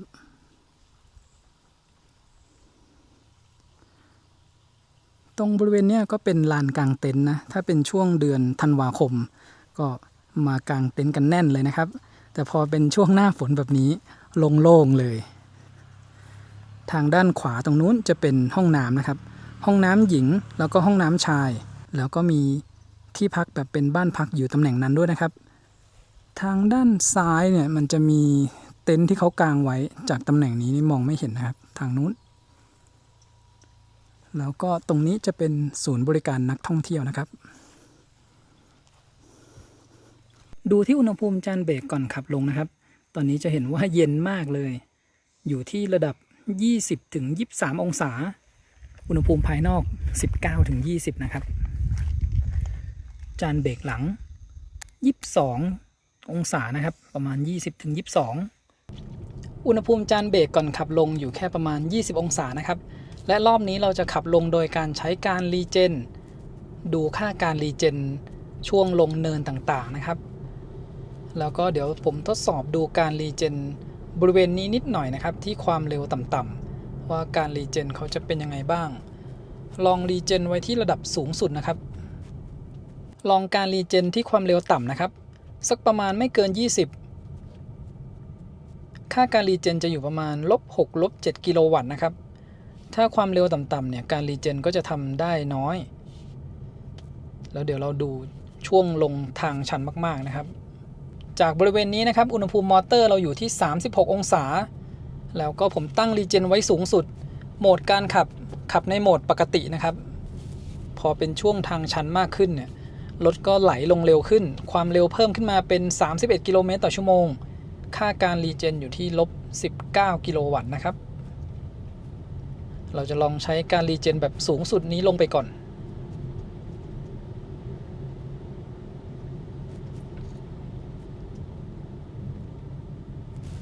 ช่วงเนินชันตรงนี้นะครับพอเรายกเท้าออกจากคันเร่งเนี่ยการรีเจนก็ช่วยชะลอรถไว้นะครับแต่ว่ามันชะลอไม่พอเราต้องกดเบรกเพิ่มนะครับลองดูจุดนี้อีกทีหนึ่งจุดที่ชันมากๆนะครับรถค่อยๆไหลลงไปที่ความเร็ว22กิโลเมตรต่อชั่วโมงค่าการรีเจนอยู่ประมาณ-10 กิโลวัตต์เปอร์เซ็นต์พาวเวอร์ตรงนี้-17%นะครับข้างหน้านี้หมอกลงเพียบแล้วก็พอเป็นช่วงที่ชันมากๆเนี่ยความเร็วเพิ่มเป็น30กว่ากิโลเมตรต่อชั่วโมงรีเจน-23 กิโลวัตต์เราต้องเหยียบเบรกเพื่อชะลอความเร็วเพิ่มค่าการรีเจนประมาณ-30 กิโลวัตต์นะครับ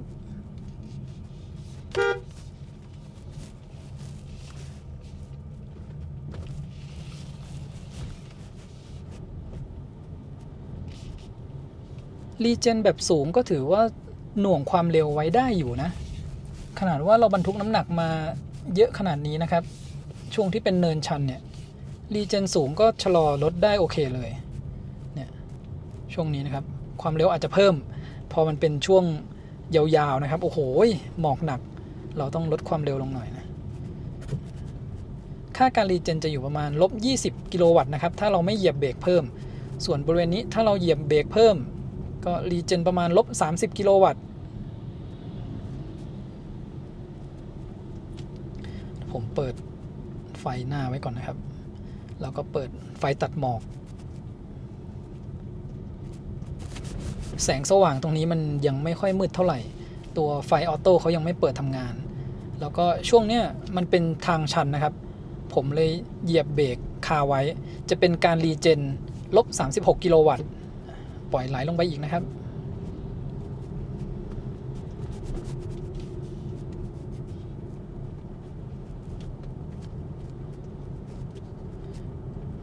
ช่วงชันๆเราก็แค่เหยียบเบรกเพิ่มนะครับก็จะได้การหน่วงความเร็วจากมอเตอร์อันนี้ผมสังเกตได้จากคาร์สแกนเนอร์นี้เลยนะครับพอเราเหยียบเบรกเพิ่มค่าการรีเจนก็เพิ่มขึ้นทันทีแต่ถ้าระหว่างเนี้ยรถที่ไหลไปความเร็วประมาณความเร็วประมาณ40กว่ากิโลเมตรต่อชั่วโมงนะครับค่ารีเจน-28 กิโลวัตต์บนหน้าจอเนี่ย-19% power นะครับ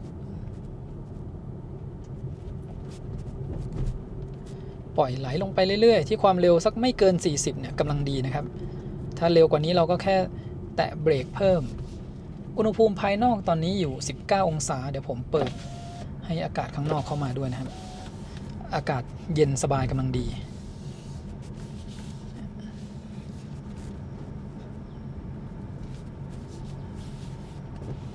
นี่คือใช้รีเจนเป็นหลักเลยนะครับพอจุดที่โค้งแล้วก็ชันมากๆเราก็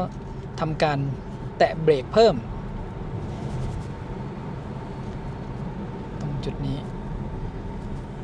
ที่ความเร็วประมาณไม่เกิน50เนี่ย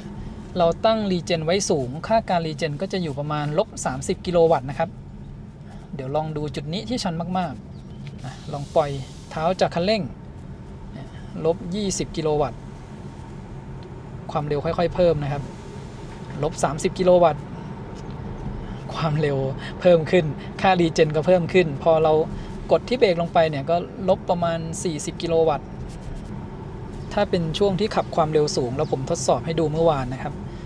ยกเท้าออกจากคันเร่งที่รีเจนแบบสูงเนี่ยก็จะลบประมาณ50 กิโลวัตต์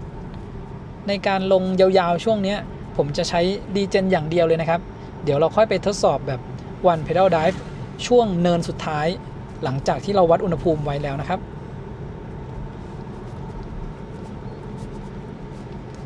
ค่อยๆแตะเบรกเบาๆนะครับคือการขึ้นเขานะครับที่เป็นสูงชันตอนขึ้นมันก็จะลุ้นว่าพละกำลังพอหรือเปล่าส่วนเรื่องการขับลงเขาเนี่ยก็จะมีในเรื่องของอุณหภูมิจานเบรกนะครับถ้าไม่ใช่เป็นรถไฟฟ้าเราจะต้องใช้ engine brake เพื่อให้ชะลอความเร็วรวมถึงเวลาลงเนี่ยเราต้องพยายามแตะเบรกปล่อยแตะเบรกปล่อยนะครับถ้าเรากดเบรกยาวๆลงมาเนี่ยอุณหภูมิจานเบรกมันจะสูงเหมือนตอนที่ผมทดสอบ Hill Descent Control ให้ดูอันนั้นคือการใช้งานเบรกเป็นหลักนะครับแต่พอเป็นรถไฟฟ้าเนี่ยเขามีมอเตอร์เข้ามาช่วยหน่วงความเร็วให้เราได้นอกจากจะหน่วงความเร็วแล้วเนี่ยยังปั่นไฟกลับเข้าแบตเตอรี่ด้วยนะครับตรงนี้ก็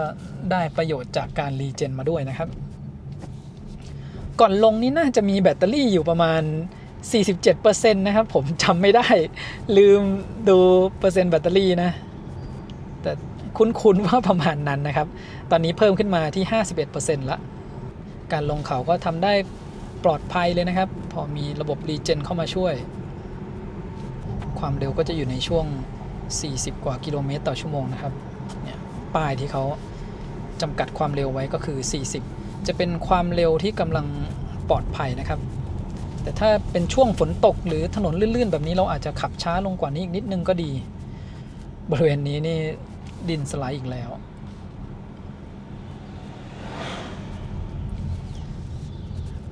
แล้วก็โค้งหักศอกจุดสุดท้ายนะครับของอ่างขางนี้ใครมาครั้งแรกแล้วได้ลงเนินนี้นะอาจจะแบบโอ้โหเสียวเลยนะครับถ้ามองไปเนี่ยอันนี้ผมแค่ยกเท้าออกจากคันเร่งนะครับพอเป็นช่วงที่ชันไม่มากเนี่ยความเร็วรถก็ลดลงไปเหลือแค่ประมาณ20 กว่ากิโลเมตรต่อชั่วโมง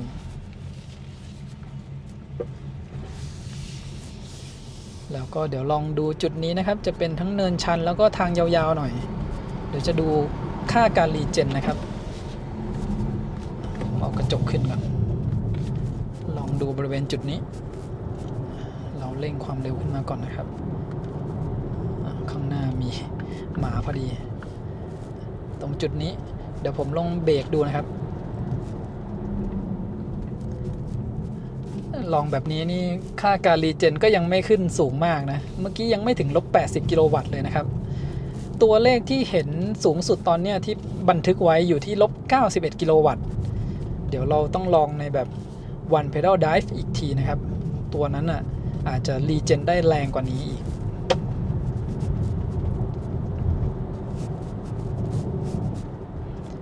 พอใช้ความเร็วสักประมาณ70แล้วปล่อยคันเร่งขึ้นมาเนี่ยจะรีเจนประมาณ-40 ถึง-50 กิโลวัตต์นะครับแต่ถ้าเป็นช่วงที่เราใช้ความเร็วประมาณ40-50ลงทางชันอยู่มันก็จะรีเจนประมาณ-30 กิโลวัตต์นะครับมาถึงไร่ส้มชมัยพรแล้วนะครับตรงนี้ก็จะเป็นจุดแวะวัดอุณหภูมิจานเบรกหลังจากที่เราลงมาด้วยการใช้ระบบรีเจนช่วยชะลอความเร็วนะครับจานเบรกสูงสุดอยู่ที่88องศานะครับก็เพิ่มขึ้นมาประมาณ60กว่าองศาก่อนลงเนี่ยอยู่แค่แถว20แล้วก็อุณหภูมิจานเบรกหลังสูงสุด60องศานะครับเพิ่มขึ้นมา40องศาอันนี้ก็เทียบให้เห็นได้เลยนะครับรอบแรกเราลงด้วยระบบ Hill Descent Control ลงแค่ระยะสั้นๆเพิ่มไป190อันนี้ลงมายาวๆเลยนะครับอุณหภูมิเพิ่มขึ้นมาประมาณ40ถึง60องศาส่วนหนึ่งอาจจะเป็นเพราะว่าเขาใช้เบรกมาช่วยในบางจังหวะด้วยนะครับสำหรับอุณหภูมิจานเบรกหน้าเนี่ยก็ไม่เกิน85องศาอุณหภูมิจานเบรกหลังก็ไม่ถึง60องศาจากนี้เนี่ยเดี๋ยวเราใช้เป็น one pedal drive แล้วลองขับลงทางชันดูต่อนะครับว่าอุณหภูมิจานเบรกเนี่ยจะยังเพิ่มขึ้นอีกหรือเปล่าหรือว่าลดลงนะครับคราวนี้ขับลงต่อโดยการใช้โหมด one pedal drive นะครับอุณหภูมิจานเบรกหน้าเมื่อกี้เราเห็นแล้วไม่เกิน85ส่วนด้านหลังไม่เกิน60นะครับตอนนี้อุณหภูมิมอเตอร์อยู่ที่47องศาแล้วก็เดี๋ยวดูนะครับระหว่างที่เราใช้งาน one pedal drive เนี่ยถ้ารีเจนแรงๆอุณหภูมิจานเบรกก็จะค่อยๆเพิ่มขึ้นมันก็เหมือนกับเวลาที่เราเร่งกำลังแรงๆนะครับแบบกดขึ้นเนินเนี่ยกำลังไฟที่ใช้มันขึ้นมาระดับ30-50หรือเป็น100กิโลวัตต์อุณหภูมิมอเตอร์มันก็เพิ่มขึ้นเร็วก็เหมือนกับเวลาที่เราใช้ one pedal drive ขับมาเร็วๆเรายกเท้าออกจากคันเร่งกำลังไฟมันรีเจนขึ้นไประดับ-50ถึง-70กิโลวัตต์มันทำให้อุณหภูมิมอเตอร์เพิ่มขึ้นเร็วขึ้นมานิดนึงนะครับถ้าเทียบกับเวลาที่เราไม่ได้ใช้ one pedal drive ส่วนเวลาที่เราขับความเร็วสูงเช่น100-120มันเป็นการคงความเร็วไปนะครับถ้าดูจากการใช้ไฟเนี่ยมันก็จะอยู่ประมาณ20-30กิโลวัตต์มันไม่ได้เหมือนการเร่งออกตัวแบบนี้นะครับอุณหภูมิมอเตอร์มันก็จะค่อยๆขึ้นทีละนิดไม่ได้ขึ้นเร็วเหมือนกดเร่งแรงๆตอนนี้เป็นการขึ้นเนินนะครับถ้าเป็นเนินอย่างเงี้ยเรากดไปเนี่ยกำลังไฟมันก็พุ่งขึ้นมา40-50กิโลวัตต์อุณหภูมิมอเตอร์ก็เพิ่มขึ้นมาที่54องศานะครับช่วงนี้อาจจะเป็นการขึ้นเนินอยู่ เดี๋ยวผมจะให้ดูช่วงที่เราลงเนินสุดท้ายนะครับที่ทดสอบการหยุดออกตัว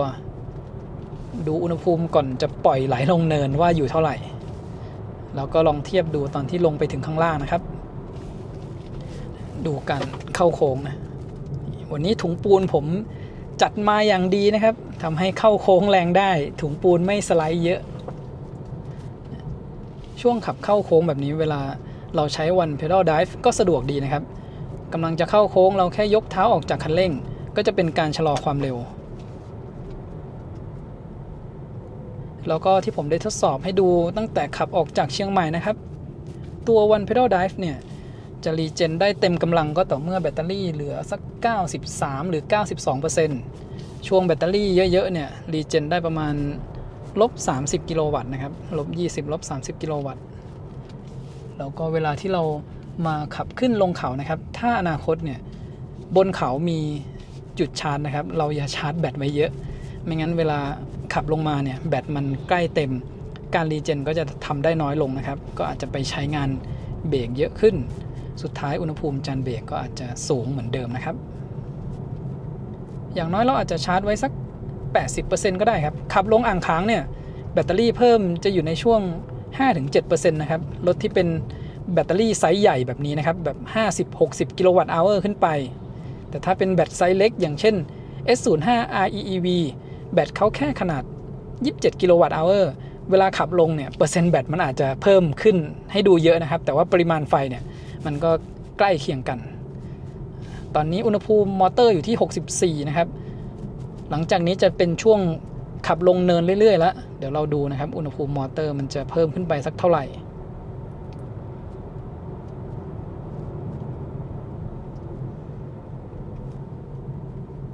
แล้วก็เวลาที่ผมยกเท้าออกจากคันเร่งเบาๆเนี่ย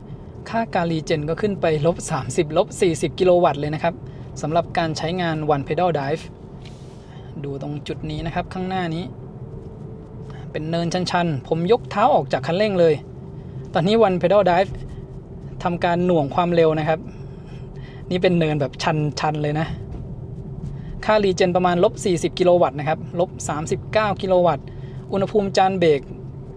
ไม่ใช่ครับอุณหภูมิมอเตอร์เนี่ยเพิ่มขึ้นมาเป็น66องศาแล้วไหลลงด้วยความเร็วประมาณ43กิโลเมตรต่อชั่วโมงนะครับอุณหภูมิมอเตอร์ขึ้นไป69แล้วก็อย่างที่ผมบอกนะครับพอเป็นการรีเจนแรงๆเนี่ยอุณหภูมิมอเตอร์มันก็เพิ่มขึ้นเหมือนกันตรงนี้บางช่วงเราต้องแตะคันเร่งเพิ่มนะครับเพราะว่าเขาชะลอความเร็วลงเรื่อยๆด้านหลังยังไม่มีรถตามลงมาผมจะลองไม่กดเร่งคันเร่งดูนะหยุดบนเนินได้เลยนะครับหยุดบนเนินได้เลยนะครับ One Pedal Drive พอเขาหยุดแล้วเขาจะเปิดออโต้โฮขึ้นมานะครับโหอุณหภูมิมอเตอร์ตอนนี้เพิ่มขึ้นไป76องศาแล้วนะ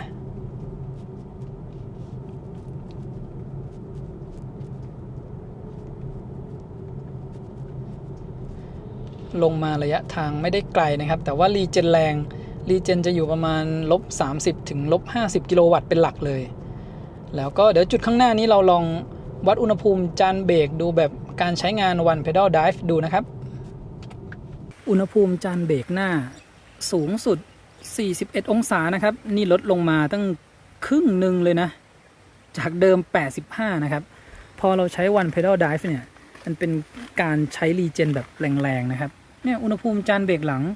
อยู่ที่38องศาที่สูงสุดนะครับจานเบรกหลังเนี่ยลดลงมา20องศาส่วนจานเบรกหน้าลดลงไปเกือบครึ่งเลยนะขนาดว่าช่วงท้ายที่ผมได้ทดสอบให้ดูเป็นการยกเท้าออกจากคันเร่งให้ One Pedal Drive ทำงานเป็นหลักเลยนะครับสรุปว่าใช้งาน One Pedal Drive เนี่ยรีเจนได้แรงกว่าชะลอได้ดีกว่าแล้วก็อุณหภูมิจานเบรกเพิ่มขึ้นน้อยกว่านะครับก็น่าจะเป็นการใช้รีเจนที่หนักเขาเลยไปใช้รีเจนจากมอเตอร์เป็นส่วนใหญ่อุณหภูมิจานเบรกเลยไม่ได้เพิ่มขึ้นจากเดิมนะครับจาก85ลดลงมาเหลือ40กว่าส่วนด้านหลังลดจาก58ลงไปเหลือ30กว่านะครับขับลงเขาก็ใช้ One Pedal Drive ลงได้เลยนะครับสำหรับการใช้งาน One Pedal Drive นะครับถ้าใครที่ต่อ Car Scanner ดู เทียบกันกับเวลาไม่ได้ใช้จะเห็นว่าอุณหภูมิมอเตอร์มันจะสูงกว่า ก็เป็นแบบที่ผมอธิบายบอกมานะเวลาที่เราขับเร็วๆแล้วเรายกเท้าเนี่ยเขารีเจนแรงนะครับพอรีเจนแรงเนี่ยอุณหภูมิมอเตอร์มันก็เลยเพิ่มขึ้นไม่เหมือนกับการใช้รีเจนตามปกติมันจะรีเจนอยู่แค่-10ถึง-30 กิโลวัตต์แบบนั้นอุณหภูมิมอเตอร์มันจะไม่เพิ่มขึ้นเยอะนะครับตัวอุณหภูมิที่เพิ่มขึ้นระหว่างที่ใช้งาน One Pedal Drive เนี่ยมันก็เพิ่มขึ้นไม่ได้เยอะนะครับแค่ประมาณไม่เกิน5องศาเทียบกับเวลาที่ไม่ได้ใช้อันนี้ก็ไม่มีอะไรน่าห่วงนะครับก็เป็นปกติของเขาแล้วก็เดี๋ยวเราลองจอดแวะตรงนี้ดูนะครับดูว่าเราได้แบตเตอรี่กลับมาทั้งหมดกี่เปอร์เซ็นต์อันนี้เป็นจุดที่เราเริ่มขับขึ้นนะครับตอนที่ขับมาถึงระยะทางที่เราขับทั้งหมดนะครับตั้งแต่ขับขึ้นขับทดสอบ Hill Descent Control รวมถึงขับลงมาถึงจุดนี้ทั้งหมด33กิโลเมตรค่าเฉลี่ยการใช้พลังงานอยู่ที่ 21.3 กิโลวัตต์เอาร์ต่อ100กิโลเมตรแล้วก็แบตเตอรี่เราเหลือ 53% นะครับก่อนขับลงมาเนี่ยแบตเตอรี่มีประมาณ 46-47% เราได้แบตเพิ่มขึ้นมาก็ประมาณ 6-7% นะครับก็เป็นตัวเลขปกติเลยนะสำหรับการขับลงจากดอยอ่างขางนะครับจะอยู่ประมาณนี้ 6-7% แบตเตอรี่ที่เราใช้ไปทั้งหมดคือ 15% นะครับก่อนที่จะขับขึ้นเนี่ยมีอยู่ 68%ขับขึ้นแล้วก็ลงตอนนี้แบตเหลือ 53% ระยะทางที่เหลือตรงนี้233กิโลเมตรเราจะต้องขับกลับไปที่เชียงใหม่ระยะทางประมาณ150กิโลเมตรนะครับไม่เกินจะอยู่ประมาณ140น่าจะไม่มีปัญหานะครับเพราะว่าขากลับเนี่ยมันจะใช้ไฟน้อยกว่าขาที่เราขับมานะครับพาดูวิวระหว่างขับกลับเชียงใหม่นะครับจากชัยปราการไปเชียงดาวแล้วก็เชียงใหม่เนี่ยจะเป็นเส้นทางโค้งต่อเนื่องเรื่อยๆเลยนะครับแล้วก็จะเป็นเลนสวนถ้าโชคดีเนี่ยไม่มีรถบรรทุกอยู่ข้างหน้าก็จะใช้ความเร็วสูงได้แต่ถ้ามีรถบรรทุกนะครับเราจะขับกันที่ความเร็วประมาณ40-60 กิโลเมตรต่อชั่วโมงอันนี้ให้ดูช่วงที่เราเข้าโค้งนะครับเรียกว่าช่วงล่างที่เซตมาเนี่ยทำให้การขับขี่ยังสนุกอยู่เหมือนเดิมนะครับถ้าเทียบกันกับ MG4 แต่เราจะได้ความนุ่มนวลเพิ่มเข้ามานะครับเข้าโค้งต่างๆได้ดีเลยแล้วก็ช่วงล่างถ้าเป็นช่วงถนนที่เนินๆเนี่ยก็ไม่ได้มีอาการกระเด้งนะครับการเข้าโค้งแล้วก็จะได้ยินเสียงถุงปูนสไลด์ไปมาด้านหน้าเรานี่เจอรถบรรทุกแล้วนะครับอย่างเช่นแบบนี้ถ้าเราขับมาเจอรถบรรทุกกว่าจะเจอจุดที่แซงได้ก็ต้องรอไปสักพักนะครับความเร็วก็จะอยู่ในช่วง 40-50 กิโลเมตรต่อชั่วโมงระยะทางจากเชียงใหม่มาฝางเนี่ยมันประมาณ140กิโลเมตรนะครับแต่ใช้เวลา2ชั่วโมงถึง2ชั่วโมงครึ่งที่ใช้เวลานานเนี่ยเพราะว่าพอเราขับไปเจอรถบรรทุกเขาก็จะขับได้ในความเร็วที่ต่ำกว่านะครับเราก็จะใช้ความเร็วอยู่ในช่วง 40-50 กิโลเมตรต่อชั่วโมงไปแบบนี้เรื่อยๆนะครับจนกว่าจะแซงได้กลับมาถึงตัวเมืองเชียงใหม่แล้วนะครับแบตเตอรี่เหลืออยู่ 20% ระยะทางที่เราขับไปทั้งหมด321กิโลเมตรค่าเฉลี่ยการใช้พลังงานอยู่ที่ 15.5 กิโลวัตต์เอาร์ต่อ100กิโลเมตรในช่วงขากลับเนี่ยผมใช้งานโหมดสปอร์ตเป็นหลักมาเลยนะครับเรียกว่าคันนี้เนี่ยขับเส้นทางโค้งทางภาคเหนือเนี่ยสนุกเลยนะครับทั้งเรื่องอัตราเร่งช่วงล่างรวมถึงพวงมาลัยแล้วก็เบรกนะครับขากลับนี้ถ้าเป็นช่วงถนนโล่งๆโค้งเยอะๆนี่เรียกว่าใส่มาเต็มที่เลยนะใครที่เน้นในเรื่องการขับขี่เนี่ยคันนี้เหมาะเลยนะครับคราวนี้มาดูข้อมูลจากแอป Car Scanner ดูค่า Min Max ของวันนี้นะครับอุณหภูมิสูงสุดของมอเตอร์อยู่ที่110องศาช่วงที่ขับขึ้นดอยอ่างขางแล้วก็อุณหภูมิต่ำสุดอยู่ที่24องศานะครับสำหรับอุณหภูมิภายนอกวันนี้อยู่ที่18องศาช่วงที่เราขึ้นไปบนดอยอ่างขางแล้วก็มาดูที่กำลังไฟที่ใช้ในวันนี้นะครับ189กิโลวัตต์อันนี้น่าจะเป็นช่วงที่ขึ้นดอยอ่างขางแล้วก็รีเจนได้สูงสุด-100กิโลวัตต์นะครับอันนี้ผมคาดว่าจะเป็นช่วงที่ขับกลับแล้วใช้งาน One Pedal Drive เพราะว่าช่วงที่ขับลงจากอ่างขางเนี่ยพยายามเหยียบให้มันรีเจนหนักๆก็ไม่ขึ้นถึง100กิโลวัตต์นะครับนี่น่าจะเป็นช่วงขับกลับแล้วเราใช้โหมดสปอร์ตช่วงที่ขับมาความเร็วสูงแล้วก็เบรกนะครับทำให้ได้การรีเจนสูงสุดที่-100กิโลวัตต์วัดค่าเสียงภายในห้องโดยสารที่ความเร็ว100กิโลเมตรต่อชั่วโมงบนพื้นถนนคอนกรีตนะครับ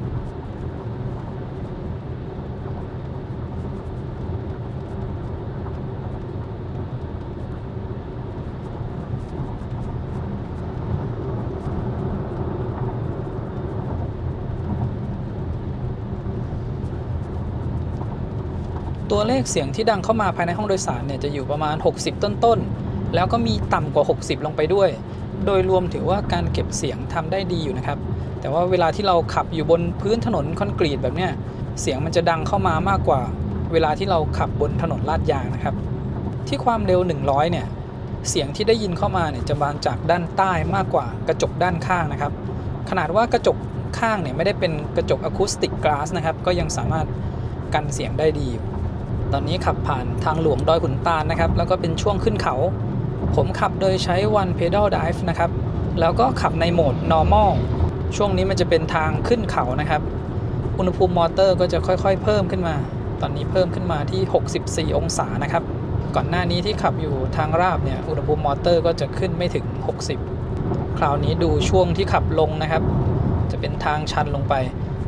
ทางแบบนี้นะครับขับมาที่ความเร็วสูงหน่อยแล้วก็ยกเท้าในการใช้ One Pedal Drive เนี่ยค่ารีเจนนี่จะสูงมากเลย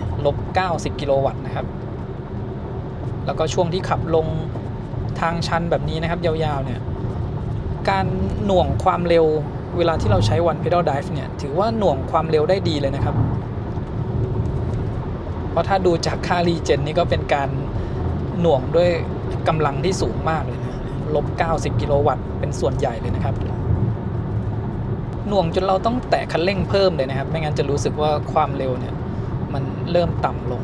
ถ้าขับทางแบบนี้อุณหภูมิมอเตอร์ก็อยู่ประมาณนี้ครับ60กว่าถึง65แต่วันที่ขับมาเนี่ยอาจจะใช้ความเร็วสูงหน่อยนะขึ้นแบบต่อเนื่องยาวๆนะครับวันนั้นขึ้นไปที่70องศามันจะไม่ขึ้นไปเยอะเหมือนกับที่เราไปทดสอบอ่างขางนะครับอันนั้นเป็นทางชันแบบหนักๆแล้วก็มีการหยุดแล้วก็ออกตัวแบบ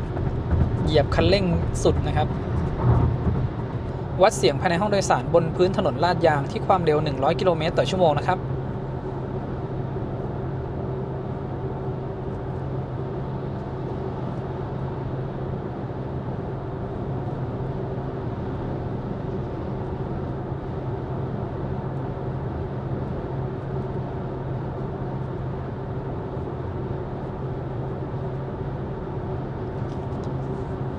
ตัวเลขค่าเสียงเนี่ยก็จะอยู่ประมาณ58ถึง60ต้นๆก็ใกล้เคียงกับบนพื้นถนนคอนกรีตเลยนะครับช่วงพื้นถนนคอนกรีตถ้าไม่ใช่ช่วงรอยต่อก็จะไม่มีเสียงดังเข้ามาสักเท่าไหร่และที่ความเร็วสูงกว่า100กิโลเมตรต่อชั่วโมงขึ้นมาเนี่ยจะได้ยินเสียงลมพัดผ่านทางด้านข้างนะครับลองใช้งานระบบช่วยขับนะครับแล้วก็ตั้งความเร็วไว้ที่120กิโลเมตรต่อชั่วโมงรถทำการเลี้ยวเข้าโค้งให้นะครับความเร็วยังอยู่ที่120แล้วก็เดี๋ยวจะเจอรถคันหน้าเนี่ยเขาจะชะลอนะครับพอชะลอเสร็จเวลาที่รถเพิ่มความเร็วขึ้นไปที่ความเร็ว120เหมือนเดิมเนี่ยจะค่อยๆเพิ่มขึ้นนะครับไม่ได้เร่งขึ้นทันทีความเร็วค่อยๆเพิ่มทีละ1กิโลเมตรต่อชั่วโมงแล้วเดี๋ยวเราทดสอบโค้งข้างหน้านะครับนี่ผมใช้ความเร็ว120เลยก็คือในช่วงขามาที่ลองกลางคืนมันก็อาจจะมีหลุดบ้างนะซึ่งถือว่าเป็นความเร็วที่สูงแล้วนะครับให้ระบบช่วยขับทำงานในความเร็ว120กิโลเมตรต่อชั่วโมงลองโค้งนี้ดูบ้างนี่รถเขาทำการเลี้ยวให้นะครับเดี๋ยวผมเปลี่ยนออกไปที่เลนขวาเพื่อที่จะดูจุดกลับรถข้างหน้าพอเราเปิดไฟเลี้ยวเนี่ยเขาจะตัดระบบช่วยรักษารถให้อยู่กลางเลนนะครับแล้วก็ดูตรงจุดนี้เวลาผ่านจุดกลับรถแล้วผมถ่ายให้ดูเนี่ยจะไม่มีอาการแบบว่าออกไปทางขวานะแต่ระหว่างที่ใช้งานมาเนี่ยก็จะเจออยู่บ้างนะครับที่ขับผ่านจุดกลับรถแล้วเจอเส้นลูกศรที่พื้นเขาจะเอียงตามลูกศรออกไปอันนี้ถ้าเป็นการขับอยู่ที่เลนขวาแล้วมีผ่านจุดกลับรถก็ต้องระวังในจุดนี้นะครับถ้าขับเส้นทางแบบนี้นะครับเราก็ประคองพวงมาลัยไว้แล้วก็ขับไปเรื่อยๆใช้ระบบช่วยขับเนี่ยก็ช่วยให้การขับทางไกลเนี่ยผ่อนคลายยิ่งขึ้นนะครับมือเราก็ประคองไว้ที่พวงมาลัยนี่แหละยิ่งถ้าบางทีเราจับพวงมาลัยนิ่งเกินนะครับบนหน้าจอเนี่ยก็จะเตือนให้เราหมุนพวงมาลัยนิดนึงด้วยเขานึกว่าเราปล่อยพวงมาลัย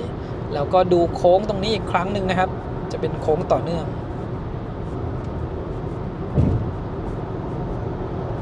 โค้งซ้าย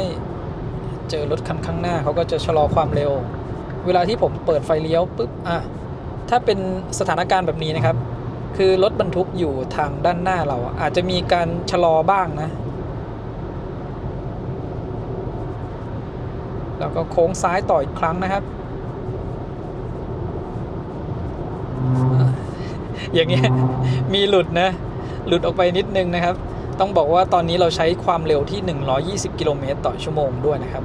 ถ้าใช้ความเร็วต่ำลงมากว่านี้อาจจะเป็นความเร็วสัก100อาจจะไม่หลุดก็ได้นะเพราะว่าเท่าที่ผมลองใช้งานมาเนี่ยนานๆก็จะมีการหลุดออกจากระบบช่วยให้อยู่กลางเลนในระหว่างที่เข้าโค้งบ้างนะครับดูจุดกลับรถตรงนี้อีกครั้งหนึ่ง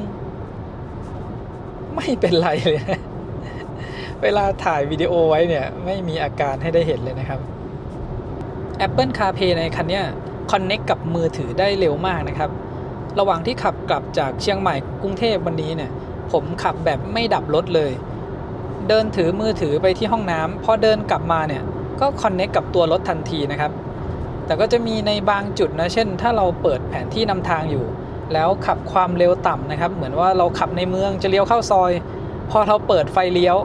ตัวกล้องรอบคันเนี่ยก็จะขึ้นมาบังแผนที่นะครับ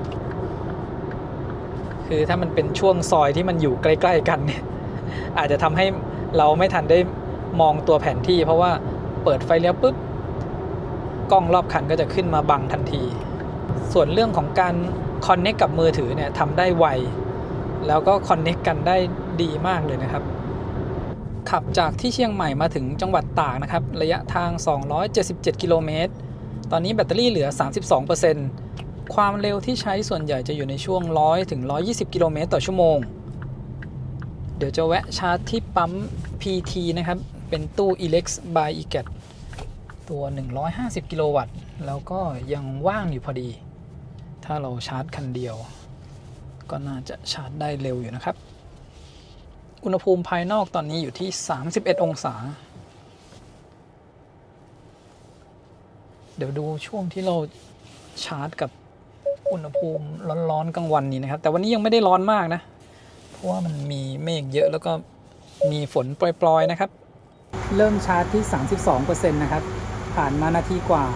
ขึ้นมาที่ 34% แล้วก็กำลังไฟขึ้นมาที่137กิโลวัตต์ในช่วงแบตเตอรี่น้อยๆเนี่ยแรงดันเราจะต่ำกว่า400โวลต์นะครับทำให้กำลังไฟมันยังไม่ถึง140กิโลวัตต์เดี๋ยวชาร์จไปสักพักหนึ่งพอแรงดันเพิ่มเป็น400โวลต์แล้วก็กระแสไฟอยู่ประมาณ350แอมป์เนี่ยมันก็จะกลายเป็น140กิโลวัตต์นะครับแบตเตอรี่ 43% นะครับแรงดัน399โวลต์ตอนนี้กระแสไฟเพิ่มขึ้นไปที่353แอมป์เรารับได้140กิโลวัตต์แล้วก็เป็น141กิโลวัตต์แล้วนะครับสำหรับตู้ Elex 150กิโลวัตต์เนี่ยขาที่เราขับไปเชียงใหม่ก็ได้เห็นแล้วว่าสามารถรับกำลังไฟได้สูงสุดถึง142กิโลวัตต์ใช้เวลาชาร์จไปแค่4นาทีกว่าได้ไฟเพิ่มขึ้นมาแล้ว 13% ชาร์จมา7นาทีครึ่งเราได้แบตมาแล้วประมาณ 23%แล้วก็ตอนนี้กำลังไฟมันจะต่ำกว่า100กิโลวัตต์ช่วงประมาณแบตเตอรี่ 54-55% นะครับก็เป็นแถวเดิมเลยนะครับที่กำลังไฟเนี่ยจะลดต่ำกว่า100กิโลวัตต์ใช้เวลาชาร์จไปทั้งหมด22นาทีนะครับจากแบตเตอรี่32ขึ้นมา 80% แล้วก็ค่าชาร์จอยู่ที่253บาทนะครับสำหรับค่าไฟหน่วยละ 7.5 บาทเดี๋ยวดูว่าเราใช้เวลาทั้งหมดเท่าไหร่นะครับขับจากเชียงใหม่กลับกรุงเทพระยะเวลาตรงนี้นะครับเขาจะนับไปเรื่อยๆวันนี้ผมไม่ได้กดดับเครื่องเลยนะครับแค่จอดแล้วใส่เกียร์ P ใส่เกียร์ P เนี่ยเขายังนับเวลาต่อไปเรื่อยๆนะครับเวลาที่ใช้ในการชาร์จนี้ใกล้เคียงกันกับที่เราแวะชาร์จ EV Hub กำแพงเพชรขาที่ขึ้นเชียงใหม่เลยนะครับตอนนั้นชาร์จจาก 31-80% ใช้เวลา24นาทีอันนี้เราชาร์จจาก32-80ใช้เวลา22นาทีนะครับน้อยกว่ากันอยู่2นาที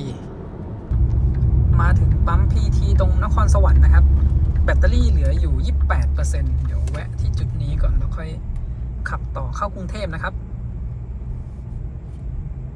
จากที่ตากเราชาร์จแบตเตอรี่32ไปถึง 80% ขับมานี่ระยะทาง196กิโลเมตรใช้ไฟไปทั้งหมด 52% นะครับค่าเฉลี่ยการใช้พลังงานอยู่ที่ 17.1 กิโลวัตต์อเวอร์ต่อ100กิโลเมตรความเร็วที่ใช้เนี่ยส่วนใหญ่จะอยู่110-120กิโลเมตรต่อชั่วโมงเป็นหลักนะครับตอนแรกว่าจะไปชาร์จที่สิงห์บุรีซึ่งไปถึงแบตผมน่าจะเหลือสัก 5% ตอนนี้แบตอยู่ที่ 48% นะครับแต่ว่ากำลังไฟเนี่ยดรอปลงมาเหลือ107กิโลวัตต์พออุณหภูมิขึ้นมาที่ 46.5 นะครับ ถ้า 46.5 เนี่ยเขาจะเริ่มดรอปกำลังไฟลงอุณหภูมิภายนอกตอนนี้อยู่ที่ 33 องศานะครับเราชาร์จมาจากแบตเตอรี่ 28% ขึ้นมาที่ 49%ใช้เวลาชาร์จไปทั้งหมด 18 นาทีนะครับจากแบตเตอรี่ 28 ขึ้นมาที่ 70%คร่าวๆนะครับคันนี้ถ้าเราได้ชาร์จกับตู้แรงๆอย่างเช่น Elex by eGat เนี่ยใช้เวลาชาร์จสักประมาณ20 นาที 22 นาทีอย่างเช่นก่อนหน้านี้นะครับจาก 30 ขึ้นไป 80% เราได้แบตเพิ่มมา 50% ก็จะวิ่งได้ระยะทางประมาณ200 กิโลเมตรนะครับไม่ก็เกือบ200 กิโลเมตรถ้าขับที่ความเร็ว 100 ถึง 120 เป็นส่วนใหญ่นะครับแล้วก็เดี๋ยวเราจะต้องขับกลับกรุงเทพอีกประมาณ230 กิโลเมตรผมชาร์จขึ้นมาแค่ 70 กะว่าให้ไปถึงกรุงเทพแล้วแบตเหลือน้อยๆนะครับน่าจะประมาณ 10% หรือต่ำกว่านั้นถ้าหากว่าขับที่ความเร็ว 110 120 เป็นส่วนใหญ่นะครับสำหรับใครที่กะว่ากลับไปถึงบ้านแล้วก็เสียบชาร์จเราก็ให้ไปถึงแล้วเหลือน้อยก็ได้นะครับส่วนใครที่อาจจะอยู่คอนโดต้องการกลับไปแล้วแบตเหลือเยอะหน่อยก็อาจจะแวะชาร์จนานกว่านี้สำหรับวันนี้ใช้เวลาชาร์จรวมไปทั้งหมดแล้ว40 นาทีนะครับที่ตากชาร์จไป22 นาทีที่นี่ชาร์จมาอีก18 นาทีนะครับใช้เวลาชาร์จรวมมากกว่าขาที่เราเดินทางไปเชียงใหม่เพราะว่าขับช่วงกลางวันแดดร้อนกว่าแล้วก็ใช้ความเร็วสูงกว่าด้วยนะครับขับมาจากเชียงใหม่ระยะทาง 477 กิโลเมตรค่าเฉลี่ยการใช้พลังงานอยู่ที่ 16.6 กิโลวัตต์เอาร์ต่อ 100 กิโลเมตรนะครับขาที่เราขับขึ้นไปเนี่ยช่วงแรกมันเป็นการเทสค่าเฉลี่ยการใช้พลังงานช่วงแรกใช้ความเร็วแค่ 80 ถึง 100 กิโลเมตรต่อชั่วโมงเป็นส่วนใหญ่มันเลยประหยัดกว่านะครับขากลับนี้120 มาตลอดเลยแล้วก็ช่วงโล่งๆนี่คือเรียกว่า110 120เป็นหลักเลยนะครับขับถนนสายเอเชียวันนี้อุณหภูมิภายนอกอยู่ที่35 องศานะครับแล้วก็ใช้ความเร็ว110 120 กิโลเมตรต่อชั่วโมงเป็นหลักเลยอุณหภูมิมอเตอร์เนี่ยขึ้นไปอยู่ที่67 องศานะครับแล้วก็มีขึ้นไปที่69 องศาช่วงที่ใช้ความเร็ว120 กิโลเมตรต่อชั่วโมงแบบยาวๆนะครับตอนนี้อยู่ที่สิงห์บุรีนะครับด้านซ้ายนี่เป็นเกษราเบเกอรี่เดี๋ยวอีกหน่อยนะครับที่นี่จะมีสถานีชาร์จกำลังทำอยู่เลยนะครับเป็นสถานีชาร์จ720 กิโลวัตต์12 ช่องชาร์จนะครับก็จะเป็นของหัวเว่ยนะครับเขามีรูปอยู่ตรงนี้ด้วยเดี๋ยวผมจะถ่ายรูปไว้ให้ดูนะครับตรงนี้นะครับมีป้ายแล้วก็มีรูปบอกไว้ว่าจะมี12 ช่องชาร์จ720 กิโลวัตต์เป็นตู้ของหัวเว่ยนะครับมีตู้แดงๆตรงนี้ด้วยจุดในรูปเนี่ยก็น่าจะเรียงอยู่ตรงกลางนี้เลยนะครับจากที่เกษราเบเกอรี่เนี่ยขับไปถึงกรุงเทพก็ระยะทางประมาณ140 กิโลเมตรนะครับมีถึง12 หัวชาร์จนี่ถ้าได้แบบนี้อยู่ในฝั่งขาขึ้นไปภาคเหนือนี่จะดีมากเลยนะครับกลับมาถึงกรุงเทพแล้วนะครับระยะทางที่ขับมาทั้งหมดวันนี้700 กิโลเมตรใช้เวลาไป8 ชั่วโมงครึ่งความเร็วเฉลี่ยอยู่ที่82 กิโลเมตรต่อชั่วโมง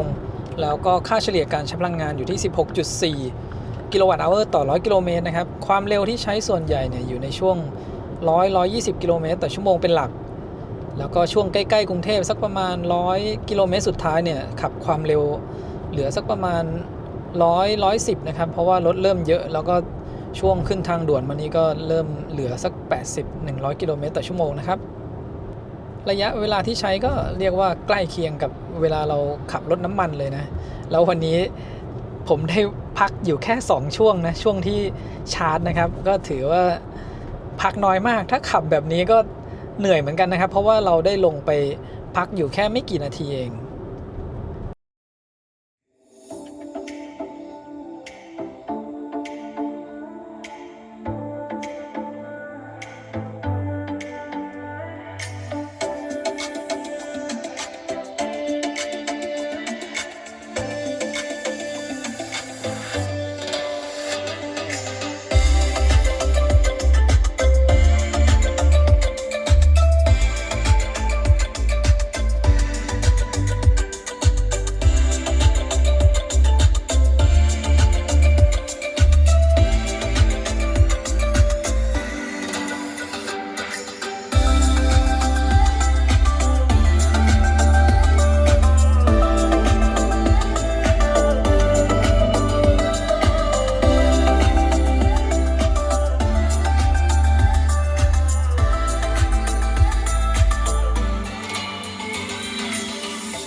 Wireless Charge จ่ายกำลังไฟสูงสุดได้ที่15 วัตต์นะครับ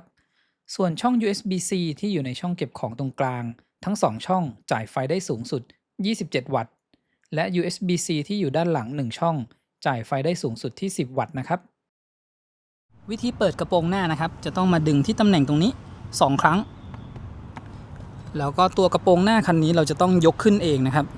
ยังไม่มีโชคมาช่วยในการเปิดและเมื่อเปิดขึ้นแล้วจะต้องเอาตัวนี้ค้ำไว้นะครับที่ค้ำฝากระโปรงหน้าที่ตำแหน่งตรงนี้จะเป็นน้ำมันเบรกและ2กระปุกนี้จะเป็นน้ำยาหล่อเย็นนะครับด้านหน้าเนี่ยเรายังไม่สามารถเก็บของได้แล้วก็ข้างใต้เนี่ยถ้ามองเข้าไปลึกๆข้างในจะมีคอมแอร์อยู่ข้างในนู้นนะครับตรงนี้จะเป็นตำแหน่งในการเติมน้ำล้างกระจกและสำหรับโคมไฟหน้านะครับจะมีจุดที่เอาไว้สำหรับปรับโคมไฟนะครับนี่ตรงนี้จะเป็นหกเหลี่ยมใช้หกเหลี่ยมในการปรับมีตำแหน่งด้านบนแล้วก็ตำแหน่งด้านล่างที่อยู่ตรงนู้นนะครับถัดมาทางด้านนี้ที่ตำแหน่งตรงนี้จะเป็นกล่องฟิลนะครับแล้วก็ตรงนี้จะเป็นแบตเตอรี่12 โวลต์ทางฝั่งซ้ายนี่ก็เหมือนกันก็จะมีตำแหน่งสำหรับปรับโคมหน้านะครับทางด้านซ้ายถ้าไม่สามารถปลดหัวชาร์จได้ตำแหน่งสำหรับการปลดหัวชาร์จฉุกเฉินจะอยู่ที่ตรงนี้นะครับมันจะมีฝาปิดอยู่ตัวนี้ปิดอยู่อย่างนี้นะครับอันนี้ผมแกะออกมาให้ดูแล้วก็ล้วงหานะครับมันจะมีตัวนี้อยู่นี่ครับตัวนี้นะครับสลิงเอาไว้ดึงเพื่อให้ปลดล็อกหัวชาร์จจุดต่ำสุดจากพื้นถึงใต้ท้องรถนะครับโดยรวมจะอยู่ประมาณ18 เซนติเมตรแล้วก็ต่ำสุดเนี่ยจะเป็นขอบทางด้านข้างที่มันจะมีเหล็กยื่นลงมาตรงนี้จะอยู่ที่16 เซนติเมตรส่วนขอบพลาสติกทางนี้นะครับจะอยู่ที่19 เซนแล้วก็จากพื้นถึงใต้ท้องแบตเนี่ย18 เซนติเมตรนะครับด้านท้ายตรงนี้ประมาณ23 เซนติเมตรแล้วก็ถ้าวัดผ่ากลางล้อขึ้นมาถึงขอบตรงนี้นะครับบริเวณซุ้มล้อเนี่ยจะอยู่ที่75 เซนติเมตรตอนที่บรรทุกน้ำหนักเพิ่ม240 กิโลกรัมเนี่ยด้านหน้าจะต่ำลงมาประมาณครึ่งเซนแล้วก็ด้านหลังเนี่ยจะลงมาเกือบ2 เซนนะครับเหล็กบริเวณนี้นะครับที่ยื่นลงมาที่ต่ำสุดอยู่ประมาณ16 เซนติเมตรขอบตรงนี้คือ19 เซนแอปที่ใช้สำหรับดูอุณหภูมิมอเตอร์แล้วก็อุณหภูมิแบตผมใช้แอป Car Scanner นะครับเราจะต้องเอาตัว OBD2 Bluetooth มาเสียบเข้ากับรถแล้วก็ทำการ Connect เข้ากับโทรศัพท์ด้วย Bluetooth นะครับหลังจากนั้นพอเข้าแอป Car Scanner มาจะต้องมา Setting เพื่อเลือกตัวอุปกรณ์ OBD2 แล้วก็เลือกโปรไฟล์ของรถนะครับอย่าง MG S5 เนี่ยผมใช้เป็นโปรไฟล์ของ MG4 นะครับเรา Search มาที่ MG และเลือกเป็นโปรไฟล์ตัวนี้นะครับ MG4EV ตัวเนี้ย MG S5 เนี่ยผมลองเลือกแล้วรู้สึกว่าข้อมูลที่ดึงออกมาเนี่ยยังดูไม่ค่อยได้นะครับเลยใช้เป็นข้อมูลตัวนี้แทนเมื่อเราเลือกตัวโปรไฟล์เสร็จแล้วนะครับก็ลองกด Connect ดูจะต้องทำการ Start รถก่อนนะครับเขาจะ Connect เมื่อ Connect เสร็จเรียบร้อยนะครับสถานะด้านล่างจะขึ้นเป็น Connect สีเขียวทั้ง2 บรรทัดนะครับหลังจากนั้นกดเข้ามาดูข้อมูลที่ตรงนี้ All Sensor นะครับจะมีข้อมูลต่างๆให้เราดูจะเห็นว่าข้อมูลบางอย่างมันอาจจะยังผิดเพี้ยนอยู่ผมเลือกดูแค่ข้อมูลบางตัวที่ใช้งานได้นะครับคราวนี้เรากลับออกไปจากหน้านี้ก่อนมาดูที่แดชบอร์ดในแดชบอร์ดเนี่ยตรงนี้ผมเซตไว้แล้วนะครับดึงข้อมูลออกมา9ตัวที่ดูแล้วข้อมูลน่าจะตรงเอาเปอร์เซ็นต์แบตเตอรี่อุณหภูมิภายนอกอุณหภูมิมอเตอร์กำลังไฟที่ใช้นะครับมีบอกโวลต์บอกแอมป์แล้วก็อุณหภูมิของแบตเตอรี่ด้านล่างนี้นะครับในหน้าแดชบอร์ดถ้าเราเพิ่งมาใช้แอปนี้มันจะยังไม่มีข้อมูลตรงนี้ขึ้นมานะครับเดี๋ยวผมจะลอง create ให้ดู add page เขาจะให้เราเลือกนะครับว่าต้องการให้หน้านั้นโชว์ข้อมูลกี่อย่างผมเลือกเป็น9 อย่างเหมือนเดิมแบบเมื่อกี้นะครับปึ๊บอันนี้เรา skip ไปก่อนพอเราสร้างแดชบอร์ดขึ้นมาใหม่มันจะเป็นแบบนี้ก่อนนะครับจะยังไม่มีข้อมูลมาโชว์ต้องมา setting ตรงนี้ customize แล้วก็เลือกข้อมูลที่ต้องการจะดูนะครับที่ตำแหน่งตรงนี้มันจะมาหน้าเมื่อกี้นะครับที่เป็นข้อมูลเซ็นเซอร์ต่างๆแล้วก็เลื่อนหานะครับว่าเราต้องการเอาข้อมูลตัวไหนมาดูอย่างเช่นผมดูอุณหภูมิแบตเตอรี่ที่สูงสุดนะครับก็เลือกตรงนี้มาแล้วก็เซตรูปแบบนะครับ ผมต้องการให้แบ็กกราวด์เป็นสีดำเลือกเป็นตรงนี้แบ็กกราวด์ตอนนี้เป็นสีดำแล้วอยากได้ขอบเป็นสีขาวกดโอเคนะครับแล้วก็กดแบ็กออกมาแบ็กอีกทีหนึ่งแล้วก็กลับไปที่หน้าแดชบอร์ดข้อมูลตรงนี้ก็จะขึ้นมาโชว์แล้วนะครับเราก็ทำอย่างนี้กับช่องที่เหลือว่าต้องการจะดูข้อมูลอะไรบ้างนะครับผมจะเลื่อนไปดูแดชบอร์ดที่ผมตั้งไว้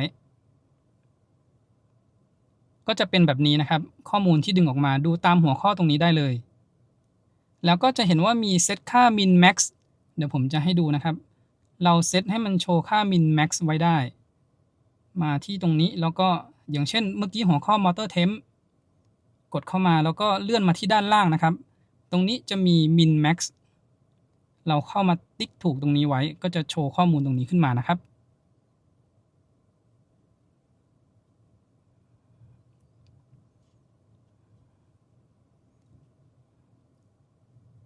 คร่าวๆประมาณนี้นะครับสำหรับการใช้แอป Car Scanner ในการดูข้อมูลของตัวรถ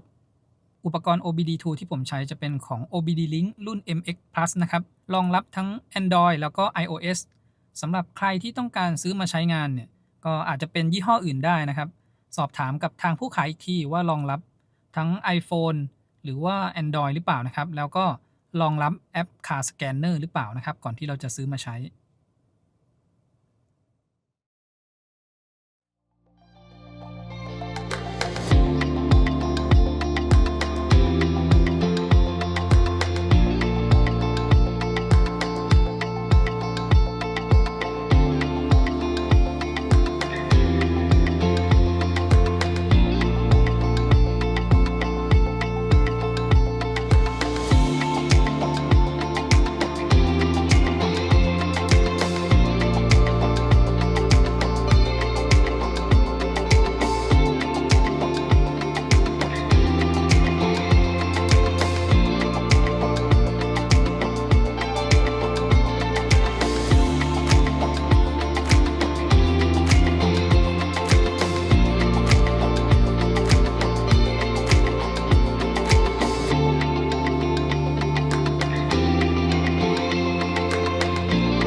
สรุปหลังจากใช้งาน MG S5 รุ่น V นะครับมอเตอร์ที่เขาให้มาเนี่ยเป็นตัวใหม่